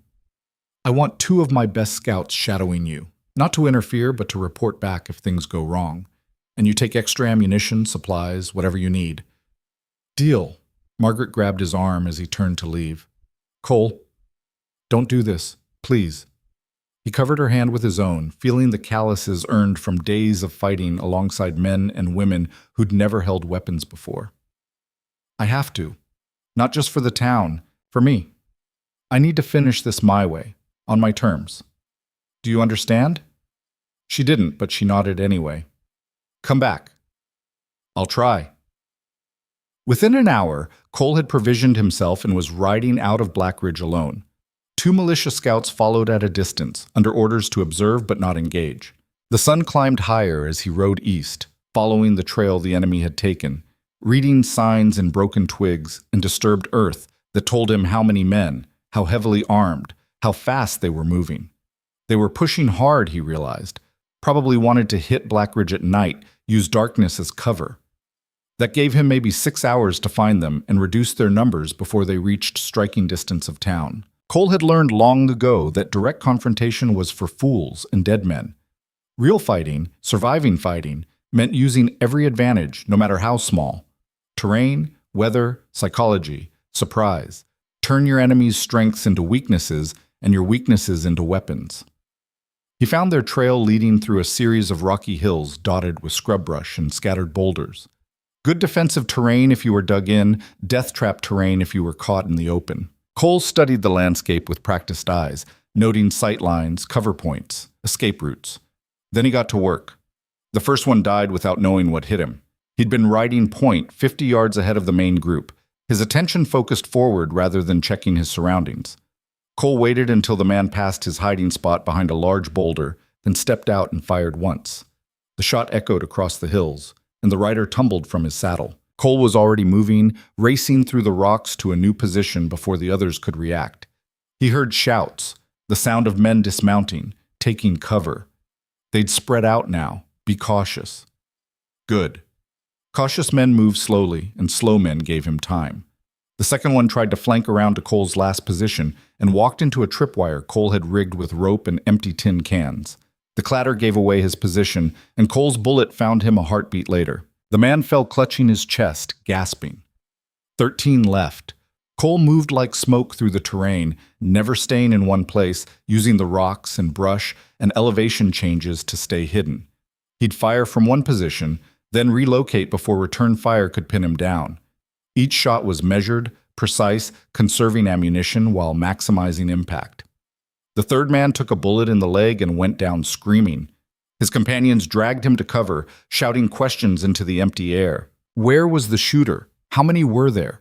What the hell was happening? Cole let them wonder.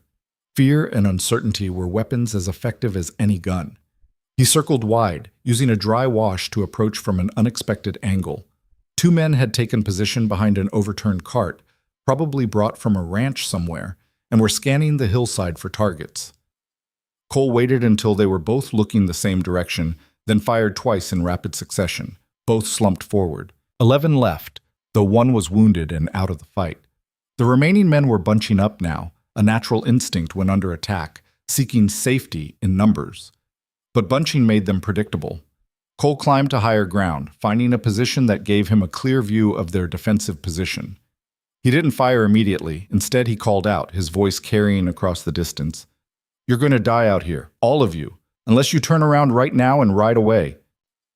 Silence answered him. Then a voice, rough with anger and fear, shouted back, "Maddox, that you? It's me, and I've already killed 5 of you without breaking a sweat. Want to make it 10? 15? You're bluffing. Can't be just one man. Come find out." Cole shifted position slightly, knowing they'd heard where his voice came from and would be aiming at that spot. Or better yet, ask yourselves why you're here. Kane's in custody. Crow's exposed. The Empire's collapsing. What exactly are you fighting for? Another voice, younger, called out. We're fighting for payday. Kane promised us double shares if we burned Blackridge. Kane promised you a lot of things, I'm sure. How's he going to pay from a jail cell? Doubt rippled through their ranks. Cole could hear them arguing among themselves, voices rising and falling. He'd planted a seed. Now he needed to let it grow. I'm giving you one chance, Cole called. Walk away. Ride back to wherever you came from. Forget this job. Forget Kane. Forget Blackridge. Do that, and you'll see tomorrow. And if we don't, the rough voice challenged, then you join your friends in shallow graves, and nobody even knows your names. He waited, giving them time to consider, to let fear and doubt work on them. Some men would run. Survival instinct was strong. Others would stay out of pride or greed or simple meanness. Cole was betting on at least a few choosing life. Movement caught his eye. 2 riders broke from the group, spurring their horses north, away from both Cole and Blackridge. Then another. Then 2 more. Within minutes, 5 had fled, leaving 6 remaining. The rough-voiced man shouted curses after them. Cowards! Yellow-bellied cowards! Cole fired, his bullet kicking up dirt near the speaker's position. Your friends are smart. You should follow their example. Go to hell, Maddox. Already been. Didn't like it much. Cole changed positions again, reading the terrain, calculating angles. Last chance. Ride away or die here. The answer came in a fusillade of gunfire that chewed up the rocks where he'd been moments before. So be it. He'd offered mercy and been refused. Now there was only the work. Cole became something other than human in those next hours. He became purpose itself, moving through the landscape like a force of nature, appearing and vanishing, each appearance marked by the crack of a rifle or the boom of a revolver. One by one, Kane's men fell. Some died quick, some slow, but all died knowing they'd made the wrong choice. The rough-voiced leader was the last. He'd taken cover in a small cave, well protected, with good sight lines.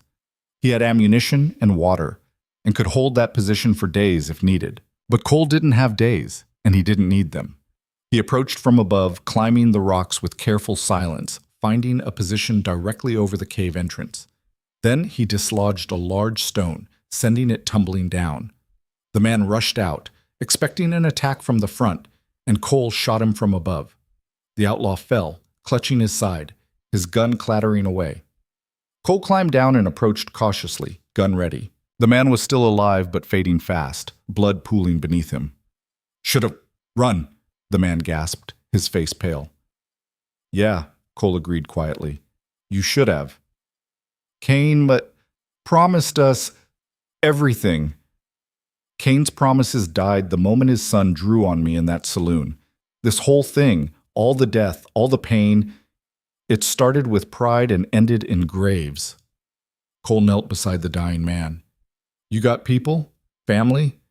The man nodded weakly. Son, daughter, somewhere in Kansas. I'll make sure they hear what happened, that you fought brave even if you fought for the wrong reasons. It was a lie. Kindness offered to a dying man, but Cole had learned that sometimes lies were more merciful than truth. The outlaw's eyes glazed over, his breathing stopped, and Cole stood alone among the bodies and the rocks and the endless desert silence. The militia scouts found him an hour later, their faces showing shock at the carnage. It's done, Cole said simply. None of them will threaten Blackridge again. We counted. There's 9 bodies, one scout said. Where are the others? Ran. I let them go. They chose life over loyalty. I respect that. They rode back to town together, Cole leading the dead men's horses, each carrying a body wrapped in blankets. The sun was setting when they reached Blackridge's edge, painting the sky in colors that matched the blood Cole couldn't quite wash from his hands. The town gathered as word spread, lining the streets in silence as Cole rode through. There was no applause this time, no cheering, just solemn recognition of what violence looked like when stripped of glory, when reduced to bodies and grief, and the terrible arithmetic of survival. Frank met him in front of the church. "Is it over?" "This part is," Cole said, dismounting. Every muscle in his body ached, and exhaustion sat on his shoulders like a physical weight. But Kane's organization is broken now. Really broken. The men who ran will spread word. Fighting Cole Maddox means dying. The ones who might have rallied for revenge will think twice. "You look like hell," Margaret said, appearing with water and bandages. "Feel worse." Cole accepted the water gratefully, drinking deep. "How's the town?" "Quiet. Nervous. The colonel's men are still here, but people are starting to believe it might actually be over." "It is," Cole said. "At least the shooting part. Now comes the harder part. Testifying, trials, rebuilding, living with what happened." The colonel joined them, his expression unreadable. "I should arrest you. You just killed 9 men in what could be construed as a massacre." "Self-defense," Cole said tiredly. "I offered them a chance to walk away. 5 took it. The other 9 chose otherwise." "That's not how the law works." "Then the law's a fool," Cole interrupted. "Those men came here to murder civilians, to burn this town in revenge for a justified killing. I stopped them. If your law has a problem with that, then your law's broken." They stared at each other, tension crackling in the air. Then the colonel sighed heavily. "You're right. The law is broken, at least in parts. That's why men like Kane and Crow could operate so freely for so long." He held out his hand. "Thank you for doing what needed doing, even if it fell outside proper channels." Cole shook his hand, surprised by the gesture. "I thought you disapproved of vigilante justice." "I do, but I disapprove of dead innocents more. Sometimes the world forces choices that have no good options, only less terrible ones." The colonel released his grip. "That said, when the trials start, I can't protect you from hard questions about today." "I wouldn't ask you to. I'll testify truthfully and accept whatever judgment comes." Over the following days, an uneasy calm settled over Blackridge. The militia finished their investigations, arresting the last of Kane's local collaborators and securing evidence for the trials. Territorial marshals arrived to transport prisoners, including Kane himself, to a more secure facility. Cole watched from the shadows as the crime boss was loaded into a reinforced wagon, chains around his wrists and ankles, his face a mask of impotent rage. Their eyes met briefly. Kane's lips moved, forming words Cole couldn't hear but could read easily enough. "This isn't over." Cole didn't respond. Men like Kane never believed it was over, not until the rope tightened or the bullet struck. Even then, they'd probably be planning revenge from beyond the grave. But something else was bothering Cole, a puzzle piece that didn't fit. The colonel had mentioned an anonymous tip that brought the militia to the canyon at exactly the right moment. Someone had known about the ambush, about Crow's betrayal, about Kane's plans. Someone had orchestrated their salvation while remaining invisible. He found the colonel in the temporary headquarters, studying maps and reports. "I need to know about the tip," Cole said without preamble. "The one that brought you to the canyon." The colonel looked up, his expression guarded. "It's part of an ongoing investigation." "I don't care about proper channels. Someone saved our lives, and I want to know who." They stared at each other for a long moment. Then the colonel pulled out a sealed envelope from his desk drawer. This arrived at Fort Preston 4 days before the battle. Detailed information about Kane's operations, Crow's corruption, and a warning that Blackridge was going to be the flashpoint. It included maps, dates, names, everything we needed to act. Who sent it? "We don't know." There was no signature, no return address. Just the information and a single sentence at the bottom. The colonel opened the envelope and read, "When darkness comes to Blackridge, the light will arrive from Preston. Make sure you're watching." Cole felt his breath catch. That's too specific to be random. Someone knew exactly what was going to happen and when. "Yes," the colonel agreed. "Someone who was either inside Kane's organization or had access to detailed intelligence about his operations. Someone who wanted Kane taken down but couldn't or wouldn't act directly." Cole's mind raced through possibilities. A disgruntled member of Kane's gang? An informant? Or something else entirely? "There's more," the colonel said, pulling out another document. "After we arrested Kane, we searched his ranch, found records of every corrupt official he'd bought, every deal he'd made, every crime he'd ordered. They were organized, detailed, perfect for prosecution. But they weren't hidden. They were laid out on his desk like someone wanted us to find them. Inside job, Cole said. Someone close to Kane set him up. That's our theory, but everyone we've arrested claims ignorance, and we haven't found any evidence of who the traitor might be. Cole turned this over in his mind, examining it from different angles. Who would betray Kane? What would they gain? And why go to such elaborate lengths? Check Crow, he said suddenly. What? Before he became your suspect, before any of this started, check Crow's background. Where he came from, who recommended him for the sheriff position, what he did before wearing a badge. The colonel frowned but pulled out a file. He read through it, his expression growing more puzzled. This doesn't make sense. According to these records, Crow worked as a Pinkerton detective in Chicago before moving west. Excellent record. Commendations for breaking up criminal organizations. The territorial governor personally selected him based on recommendations from law enforcement in 3 states. All of which could be falsified, Cole said. What if Crow wasn't working with Kane? What if he was working against him from the start? Then why the betrayal? Why lead you into an ambush? Cole was silent, pieces clicking together in his mind. Because he needed Kane to commit fully, needed him exposed, vulnerable, caught in an undeniable crime with dozens of witnesses. He couldn't just arrest Kane. Too many bought officials would set him free. He needed Kane destroyed completely, his organization dismantled, his power broken beyond recovery. And you were the bait, the colonel said slowly, understanding dawning. He let Kane think he was working with him, played both sides, orchestrated the ambush knowing the militia would arrive in time. But he couldn't tell us. If we'd known, we might have acted differently, tipped Kane off, ruined the trap.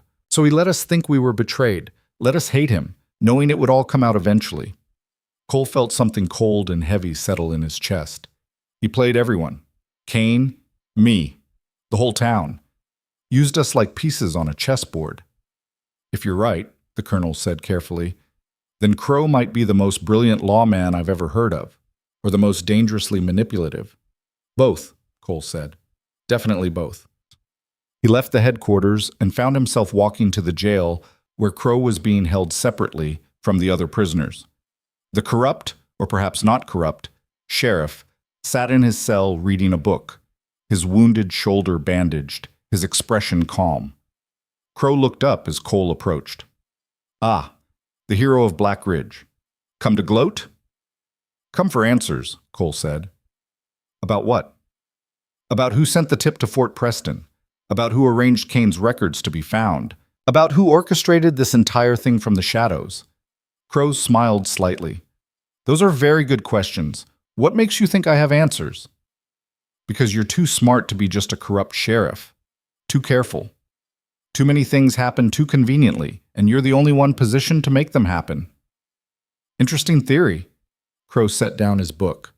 Let's say, hypothetically, that I was working undercover, that I'd spent years infiltrating Kane's organization, gaining his trust, learning every detail of his empire. How would I bring him down? The normal way doesn't work. He owns too many officials, has too much power. I'd need something dramatic, something that exposes him completely and destroys his reputation beyond any legal maneuvering. Like a massacre, Cole said quietly. Like him personally leading an attack on an innocent town, witnessed by territorial militia. Hypothetically, yes, that would be quite effective. Crow's eyes glinted. Of course, arranging such a thing would require a catalyst, something to enrage Kane enough to act personally and stupidly. Like his son dying. Tragic that, but useful if one were planning such an operation, especially if the man who killed him was someone with a reputation, someone Kane would fixate on, someone who could lead him into making fatal mistakes.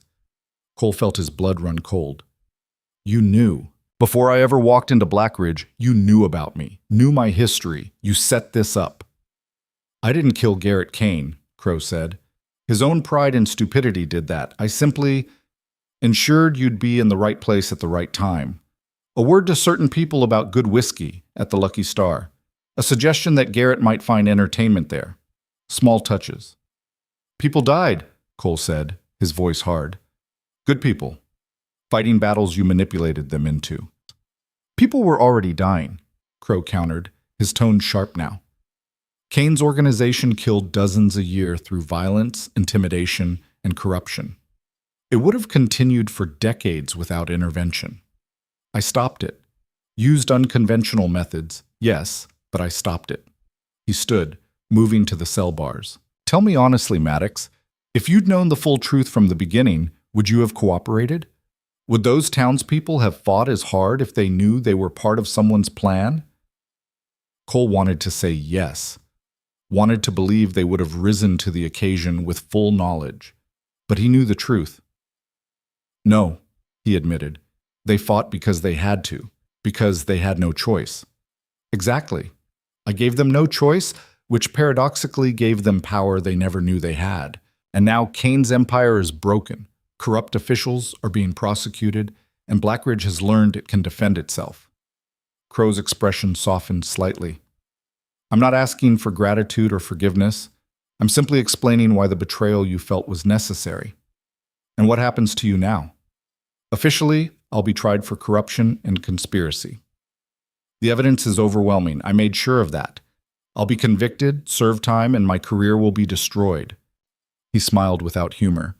But behind closed doors, certain officials will know the truth. They'll ensure my sentence is light and my eventual release quiet. I'll disappear, probably resurface somewhere else with a new name, doing similar work. Living a lie. Living for justice, even if that means lying about everything else. Crow returned to his bunk. We're not so different, you and I. We both do terrible things for what we believe are good reasons. The difference is, you regret it, and I don't. Cole stood there for a long moment, looking at this man who'd played God with all their lives. Part of him wanted to hate Crow. Another part, smaller but honest, recognized the results. Kane was finished. Blackridge was safe. Justice, messy and manipulated though it was, had been served. I hope your conscience is clear, Cole said finally, because mine sure as hell isn't. That's because you're a better man than me, Crow said simply. Better men have consciences. Men like me just have objectives. Cole walked away, leaving Crow to his books and his secrets and whatever empty victories he'd claimed. Outside, the sun was setting again, another day ending in blood and revelation. Margaret found him at the edge of town, staring out at the desert. Heard you talk to Crow, she said. Yeah. Learn anything useful? Learn that the world is more complicated than I want it to be. That good and evil aren't as clear-cut as they should be. That sometimes the people saving you are just as manipulative as the ones trying to kill you. Margaret absorbed this. Does it change anything? What we did? What we survived? Cole thought about this carefully. No. We made the choices we made based on what we knew. Can't regret fighting for survival just because someone was pulling strings we couldn't see. Then let it go, Margaret said gently. We're alive. The town's safe. Everything else is just noise. She was right, and Cole knew it. But knowing something intellectually and feeling it emotionally were different things. He'd been used, manipulated, turned into a weapon by someone who saw people as game pieces rather than lives. But he was still breathing, and so was Blackridge, and maybe that had to be enough. The weeks that followed moved with the strange momentum of a world trying to return to normal when normal had been shattered beyond recognition. Cole watched Blackridge rebuild itself physically and emotionally, the townspeople moving through their days with a mixture of relief and lingering trauma. Buildings were repaired. The dead were buried with ceremony and grief. Life continued because it had to, because the alternative was surrender. But the trials loomed over everything like gathering storm clouds. Cole spent his days helping with reconstruction, manual labor that gave his hands purpose and his mind distraction. He repaired the boarding house alongside volunteers, hammering boards and mixing mortar, barely speaking but always present. Margaret worked beside him often, their shared silence more comfortable than conversation. They'd passed through fire together and emerged changed, marked by violence and survival in ways that didn't require words. Peter had healed physically, his leg mending well enough that he could walk without the crutch. But the boy's eyes held shadows that hadn't been there before. He'd taken a job as deputy under the new sheriff, an honest man named Garrett from 2 towns over, and wore his badge with quiet determination. Cole recognized the look, Peter was trying to make meaning from the chaos, to transform his trauma into purpose. "You doing all right?" Cole asked one afternoon, finding Peter checking the jail cells that had been repaired after the battle. "Getting there," Peter said. He ran his hand along the iron bars, testing their strength. "Some nights I still see their faces. The men I shot. Wonder who they were, if they had families." "They did," Cole said quietly. "Most men do, but they chose to ride with Cain, chose violence over any other option. You can regret the necessity without regretting the action. Is that how you deal with it?" "That's how I survive it. Dealing with it is different. That's something I'm still learning." Peter nodded slowly. "The sheriff says you're leaving once the trials are done." "That's the plan." "Where will you go?" Cole looked out the window at the street beyond, at the town he'd bled for and nearly died defending. "Somewhere quiet. Somewhere my name doesn't mean anything. Maybe up north, Montana or Wyoming. Find a small ranch, work horses, disappear into ordinary life." "You think that's possible? After everything?" "I have to believe it is," Cole said. "Otherwise, what was the point of surviving?" The summons came on a gray morning 3 weeks after Cain's capture. A territorial marshal arrived with official documents requiring Cole's presence at the territorial capital for the trials. Lucas Cain would be prosecuted first, with Elias Crow's trial to follow. Both cases would require extensive testimony from Cole and the other survivors. Frank organized a town meeting that evening to discuss the logistics. The church filled with familiar faces: Margaret, Peter, Thomas, Mrs. Calloway, and dozens of others who'd fought or sheltered or simply survived. The colonel and his remaining militiamen attended as well, their presence a reminder that justice was moving forward with or without their input. "The trials will take weeks, maybe months," Frank explained, standing at the front. "They want detailed testimony about everything: the initial confrontation with Garrett Cain, the battle for Blackridge, the ambush, all of it. Cole will be there throughout, but they'll also call many of you to testify." Nervous murmurs rippled through the crowd. These were people who'd never imagined themselves involved in territorial legal proceedings, now facing the prospect of confronting crime bosses and corrupt officials in a courtroom. "What if Cain threatens us?" someone asked. "What if his people come after witnesses?" "The territorial governor has assigned protection," the colonel said. "Armed escorts, secure lodging, everything necessary to ensure witness safety. Cain's organization is broken, but we're not taking chances." Margaret stood. "And what happens after? Once the trials are done and Cain's convicted? Do we just go back to our lives and hope no one holds grudges?" "Cain will hang," the colonel said bluntly. "That's not speculation. The evidence is overwhelming. Murder, conspiracy, corruption leading an armed assault on a civilian town. He'll be convicted and executed within the year. As for his remaining associates, most are already captured or scattered. The few still free are more interested in survival than revenge." Most isn't all," Margaret pointed out. "No," the colonel admitted, "but life doesn't come with guarantees. What I can tell you is that Cain's empire is finished. The power structure that allowed him to operate has been dismantled. You're safer now than you've been in years." Cole listened to the discussion, hearing the fear beneath the questions, the desire for certainty in an uncertain world. He understood it intimately, the wish that defeating evil once would mean defeating it forever. But the world didn't work that way. Evil was like weeds. You could clear a field, but new seeds would always blow in. After the meeting, he found himself walking alone under stars that seemed impossibly bright and distant. He'd almost reached the edge of town when footsteps approached from behind. "Heard you're leaving after testimony," Sheriff Garrett said, falling into step beside him. The new lawman was in his 40s, weathered and competent, with the kind of steady presence that came from years of honest work. "Town's gonna miss you." "Town will be fine," Cole said. "It's got good people, including a good sheriff." "Appreciate that. But I'm not the one who saved Blackridge." Garrett was quiet for a moment. "Can I ask you something, off the record?" "Sure." "Was it worth it? Everything you did, everything you went through. Looking back, knowing what you know now, was it worth it?" Cole stopped walking and really considered the question. The bodies. The nightmares. The weight of killing that would never fully leave him. Against that, a town still standing, people still breathing, children still playing in streets that might have been ashes. "Ask me in 10 years," Cole said finally. Right now I'm too close to it. But I think it was. Not because I wanted to fight, or because violence solved anything cleanly, but because sometimes standing up is the only option left, and at least I stood. Garrett nodded slowly. That's what I thought you'd say. Thanks. They walked back to town together, two men who understood violence and its costs, saying nothing more because nothing more needed saying. The journey to the territorial capital took 3 days by coach, accompanied by armed outriders and constant vigilance. Cole traveled with Margaret, Frank, Peter, and 6 others from Blackridge, all summoned to testify. The capital was a sprawling city compared to their small town.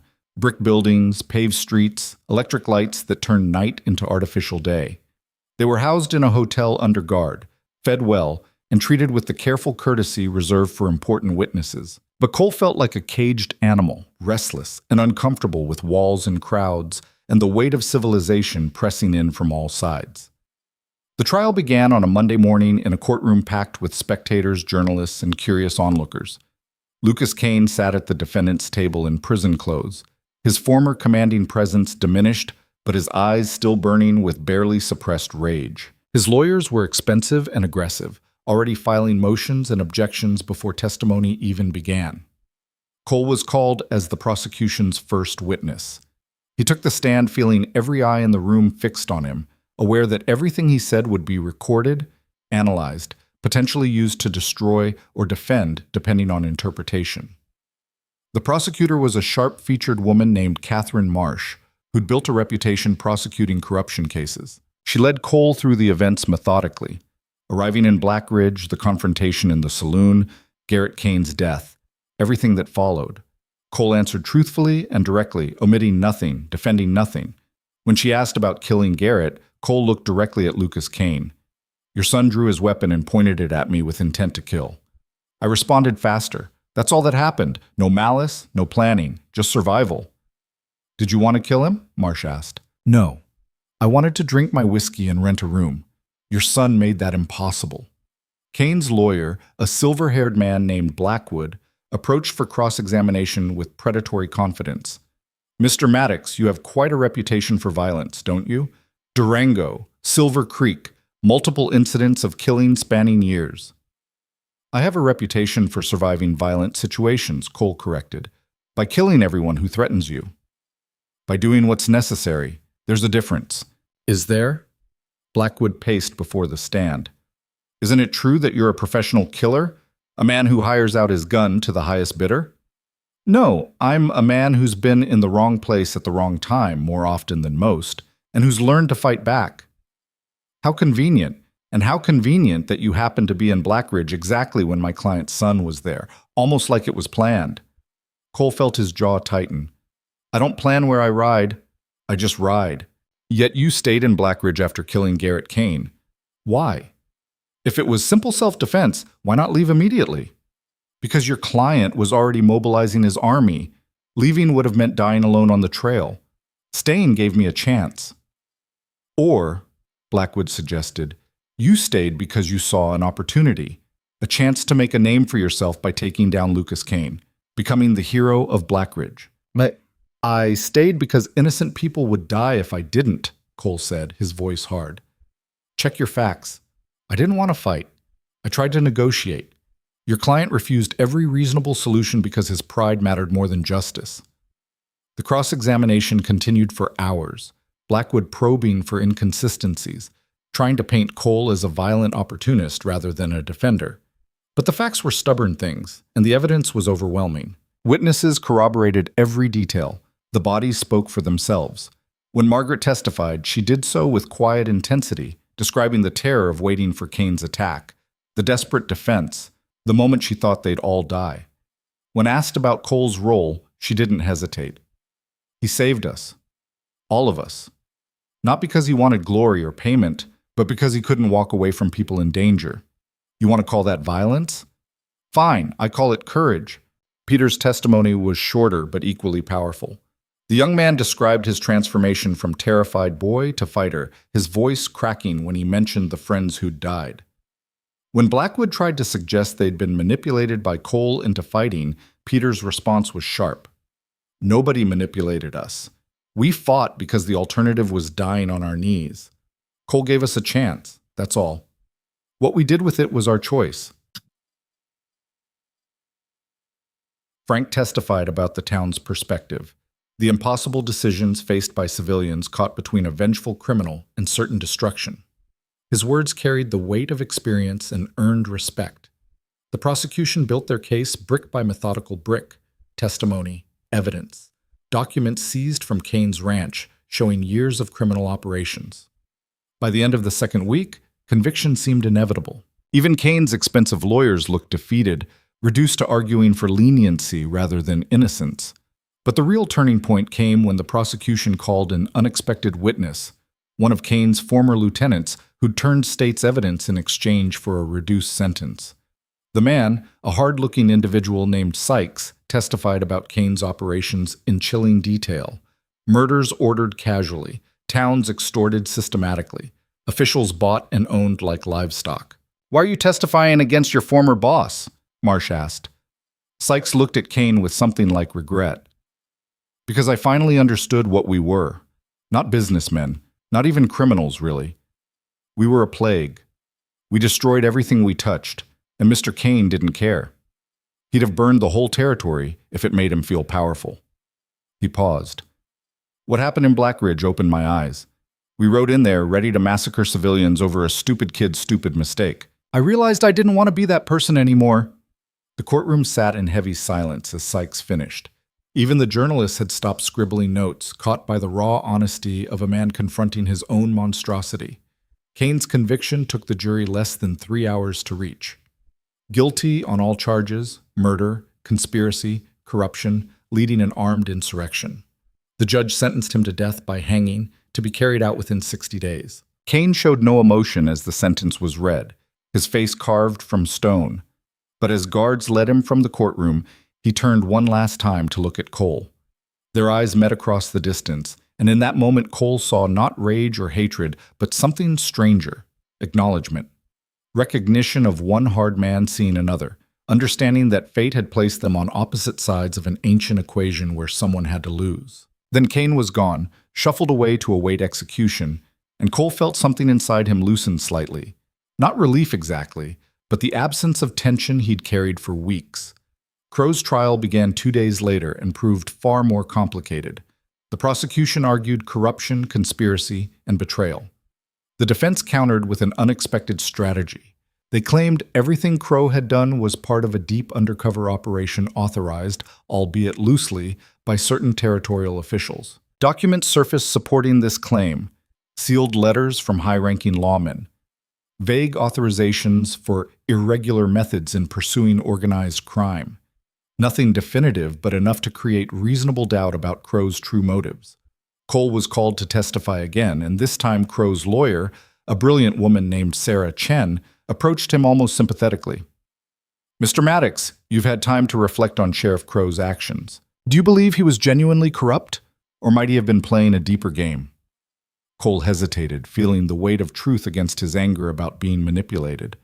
"I think he was playing everyone, using us as pieces to bring down Kane. Whether that makes him corrupt or just ruthlessly pragmatic, I honestly don't know." "Did his actions ultimately save lives?" "Yes." "Did they result in the destruction of a criminal empire that had killed countless people over decades?" "Yes." "So, despite the questionable methods, the results were justice served?" Cole looked at Crow, sitting calm and attentive at the defendant's table. Justice is a complicated word. Innocent people died because of the situation he helped create. Others lived because of it. You can't separate the two and claim only the good parts count. The trial lasted 3 weeks, with testimony from federal agents, territorial officials, and dozens of witnesses. The evidence painted a picture of a man who'd walked a razor's edge between law and lawlessness, whose methods were questionable but whose ultimate goal seemed genuinely focused on destroying Kane's empire. The verdict came back guilty on lesser charges: misconduct, unauthorized use of force, failure to follow proper procedure, but acquitted on the major charges of corruption and conspiracy. The judge sentenced him to 3 years in territorial prison, with possibility of parole after 18 months. Crow accepted the sentence with the same calm he'd shown throughout, as if he'd calculated this outcome from the beginning. After the trials concluded, Cole found himself with nothing left to do in the capital. The legal proceedings were finished. Justice, messy and imperfect as it was, had been served. Kane would hang. Crow would serve time. The corrupt officials had been exposed and were facing their own trials. But Cole felt no triumph, no sense of closure, just exhaustion and the quiet conviction that it was finally time to leave. He said his goodbyes to the others from Blackridge the night before their return journey. Margaret found him on the hotel balcony, watching the city lights flicker like earthbound stars. "So this is it," she said, joining him at the railing. "Tomorrow we go home and you disappear. That's the plan. Blackridge could use someone like you. Standing sheriff's offer is still open if you want it." Cole smiled sadly. "I'd be a terrible sheriff. Too many ghosts, too many bodies in my wake. Peter's a better choice. Young enough to learn, old enough to understand what the badge really means." "And what does it mean?" "Standing between people and the darkness, knowing you can't stop all of it, but trying anyway." He looked at her. "You'll do good things, Margaret. This town respects you, listens to you. Use that. Build something better than what was there before. We wouldn't have the chance if not for you. You would have found a way. Maybe not my way, but some way. People are tougher than they think when pushed." Cole paused. "Thank you, by the way." "For what?" "For treating me like a person instead of a weapon. For seeing past the reputation to whatever was underneath. For being honest even when honesty was hard." Margaret's eyes glistened in the lamplight. "Come back sometime. Visit. Let us know you're all right." "Maybe," Cole said, knowing he probably wouldn't. Clean breaks were easier than lingering goodbyes. She hugged him then, brief and fierce, then left without another word. Cole stood alone watching the night, feeling the weight of everything that had happened settle into memory, joining all the other weights he carried. The next morning, while the others prepared for their journey back to Blackridge, Cole quietly checked out of the hotel and walked to the livery where his horse had been stabled. The animal recognized him immediately, nickering softly. Cole stroked its neck and felt the simple comfort of connection with something that didn't judge or demand or expect. He was saddling up when footsteps approached. Cole tensed, then relaxed when he saw the colonel standing in the livery doorway. "Leaving without saying goodbye?" the colonel asked. "Seems simpler." "For you, maybe. Others might disagree." The colonel walked closer, studying Cole with that same assessing gaze he'd used throughout their acquaintance. "I wanted to thank you, officially and personally. What you did in Blackridge went beyond duty or expectation. You saved lives and helped dismantle a criminal enterprise that had plagued this territory for years." Just did what needed doing," Cole said, checking the saddle cinch. "That's what makes it remarkable, the fact that you don't see it as remarkable. Most men in your position would be leveraging their fame, writing books, running for office. You just want to disappear." "Fame is a burden I don't want. I've got enough burdens." The colonel pulled an envelope from his jacket. "The territorial governor wanted me to give you this. Official commendation, along with substantial financial reward for services rendered. Enough to buy that ranch you mentioned, live comfortably for years." Cole stared at the envelope like it was a snake. "I don't want payment for what happened." "Consider it compensation for testimony time, then, or restitution for damages you suffered, or just accept that sometimes good deeds deserve good rewards." The colonel pressed it into Cole's hand. "You earned this. Don't let pride make you stupid." Cole opened the envelope and saw a bank draft for an amount that made his breath catch. More money than he'd seen in his entire life.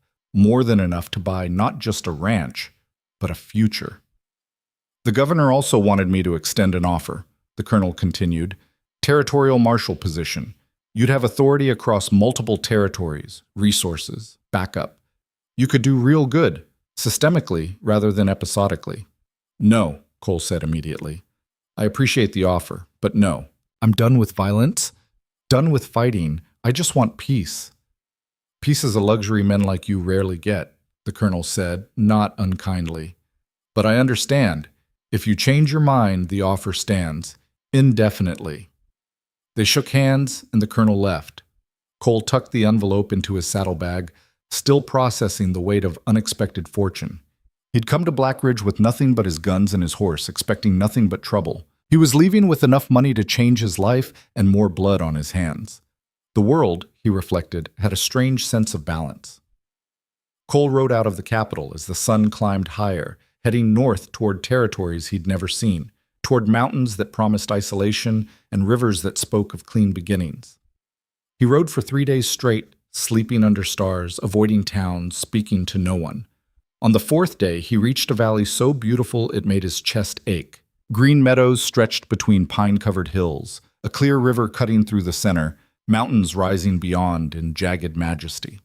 A weathered "for sale" sign stood near a small ranch house that looked abandoned but salvageable. Cole dismounted and walked the property, imagining what it could be with work and time. Fences repaired, buildings restored, horses grazing in the meadow. A life measured in seasons rather than gunfights, in growing things rather than destroying them. He found the property owner in the nearest town, a grizzled man named Hoskins who looked Cole over with practiced suspicion. "That valley property's been empty 2 years," Hoskins said. "Previous owner died. Heirs didn't want it. Prime land, though. Good water, good grass, sheltered from worst weather. Cost you $3,000. Cole pulled out the bank draft. "Would you take $4,000 if I pay cash and you ask no questions about where I came from or what I did before?" Hoskins' eyes widened at the sight of the draft. "Deal. Papers will be ready tomorrow." And just like that, Cole Maddox became a landowner, a man with property and prospects and the possibility of something beyond survival. He spent the next months working the land with an intensity that bordered on obsession. He rebuilt the ranch house, repaired fences, purchased horses from a breeder 3 valleys over. He worked until his hands bled and his muscles screamed, exhausting himself so completely that sleep came without dreams. Slowly, painfully, he began to build something other than a reputation. Seasons changed. Summer heat gave way to autumn color, gave way to winter silence. Cole wintered alone in his valley, snowed in for weeks at a time, and discovered that solitude was different from loneliness. He had his horses, his work, his land. He read books purchased from traveling merchants. He learned to cook beyond campfire basics. He taught himself carpentry and basic blacksmithing. Spring returned with rushing snowmelt and meadows exploding in wildflowers. Cole was repairing fence posts when a rider appeared on the trail leading to his property. He tensed instinctively, hand moving toward the gun he still wore despite trying to leave violence behind. But the rider was familiar. Peter, older-looking and wearing his deputy badge with earned confidence. "Took me 3 months to find you," Peter said, dismounting. He looked around at the ranch with undisguised approval. "Nice place. You built this?" "With help from hard work and stubbornness," Cole said. "What are you doing here, Peter?" "Bringing news. Kane was hanged 2 months ago. Showed no remorse. Cursed everyone to the end. Crow's in prison, probably getting released early for good behavior. His testimony brought down 6 more corrupt officials." Peter paused. "And Blackridge is doing well. Rebuilt, growing, even got a new church. Margaret's been elected mayor. Frank retired, says his heart's too tired for politics." Cole absorbed this, feeling distant gladness that the town had found its footing. "I'm glad. They deserve peace after everything." "That's what Margaret said you'd say." Peter pulled a letter from his jacket. "She wanted me to give you this, said to read it when you're ready." Cole took the letter but didn't open it. Some things needed the right moment.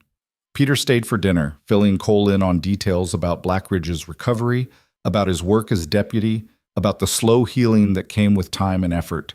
As evening fell, he prepared to leave. "You going to come back?" Peter asked, mounting his horse. "Ever?" "Probably not," Cole said honestly. "That chapter's closed. I'm writing a different story now. People remember you, talk about you. You're already becoming a legend. The stranger who saved Blackridge then disappeared like smoke." Cole grimaced. "Legends are lies people tell to make sense of chaos. I'm just a man who survived and got lucky enough to get out." "Maybe, but sometimes people need legends. Need to believe one person can stand against darkness and win." Peter tipped his hat. "Take care of yourself, Cole Maddox. The world's better for having you in it, even if you don't believe that." He rode away into the gathering dusk, and Cole stood watching until horse and rider disappeared into the distance.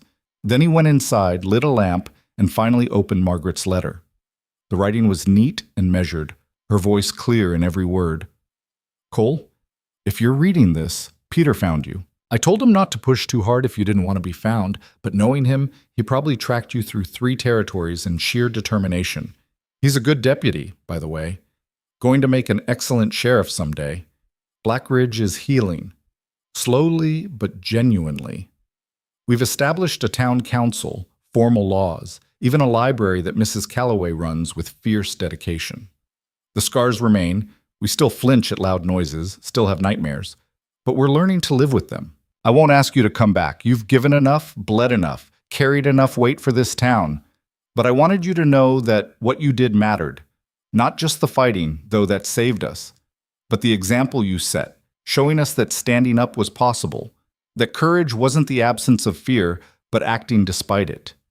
You were never just a weapon to us, no matter what you might think. You were a reminder that good people exist, that honor isn't dead, that sometimes the world delivers exactly the person needed at exactly the right moment. I hope you've found peace wherever you are. I hope the nightmares have faded and the weight has lightened. I hope you've discovered that you're more than your history, that redemption is possible even for men who've killed. Thank you, Cole, for everything. For standing when you could have walked away, for fighting when you wanted nothing but rest, for being human when the world tried to make you a monster. If you ever need anything, sanctuary, help, just a friendly voice, Blackridge's door is always open. With gratitude and affection, Margaret Cole read the letter 3 times, then carefully folded it and placed it in a drawer with the few other possessions he considered precious. He stood at his window looking out at his valley, at land he owned and worked and protected not with guns, but with sweat and determination. Margaret was wrong about one thing. He hadn't found peace yet, but he was learning its shape, its possibility. Each day without violence was a small victory. Each morning, waking to honest work rather than survival was a gift. Each night sleeping without blood-soaked dreams was progress. The nightmares still came sometimes. He'd wake gasping, seeing faces of the men he'd killed, hearing echoes of gunfire. But they came less frequently now, their power diminishing as new memories accumulated, memories of building rather than destroying, of creating rather than ending. Years passed in steady succession. Cole's ranch prospered. He became known in the region as a fair dealer, a skilled horseman, a man who kept to himself but helped neighbors when needed. The few who recognized his name or knew his history spoke of it in hushed tones, but most knew him simply as Cole, the quiet rancher from the northern valley. Occasionally, travelers would arrive with news from the wider world. The territory had achieved statehood. New laws had been passed protecting settlers from corruption. The old networks of criminality that men like Cain had built were largely dismantled, replaced by more legitimate, if still imperfect, governance. Blackridge had become a proper town, complete with railroad connection, proper school, and enough prosperity that its violent past was fading into legend. Cole heard these updates with quiet satisfaction, glad his sacrifice had yielded lasting results. One autumn morning, 10 years after leaving Blackridge, Cole was working with a young mare in the corral when 2 riders appeared. He recognized Margaret immediately, despite the gray threading her hair and the lines around her eyes. The man beside her was older, weathered, wearing the bearing of someone accustomed to authority. "Hello, Cole," Margaret said, dismounting with the careful movements of someone whose body remembered old injuries. "Been a long time." 10 years, Cole agreed, embracing her carefully. She felt smaller than he remembered, or perhaps he'd just become accustomed to solitude making everyone seem distant. "You look good." "Liar, but I appreciate the sentiment," she gestured to her companion. "This is Governor Harrison. He wanted to meet you." Cole shook the governor's hand, noting the strength in the grip despite advanced age. "Governor, what brings you this far north?" "You, actually," Harrison said. "I've spent the last decade cleaning up the mess Cain and men like him created. Part of that process involved learning about the people who stood against them. Your name kept appearing. The man who saved Blackridge, the one who brought down an empire." "I just survived a bad situation," Cole said, uncomfortable with the praise. "Nothing heroic about it." "That's exactly what everyone said you'd say." Harrison smiled. "I came here to personally thank you and to offer something on behalf of the state. A full pardon for any and all actions taken during the Blackridge incident. Legal protection ensuring you can never be prosecuted for what happened, and formal recognition of your service." Cole was quiet for a long moment. I don't need recognition. Perhaps not.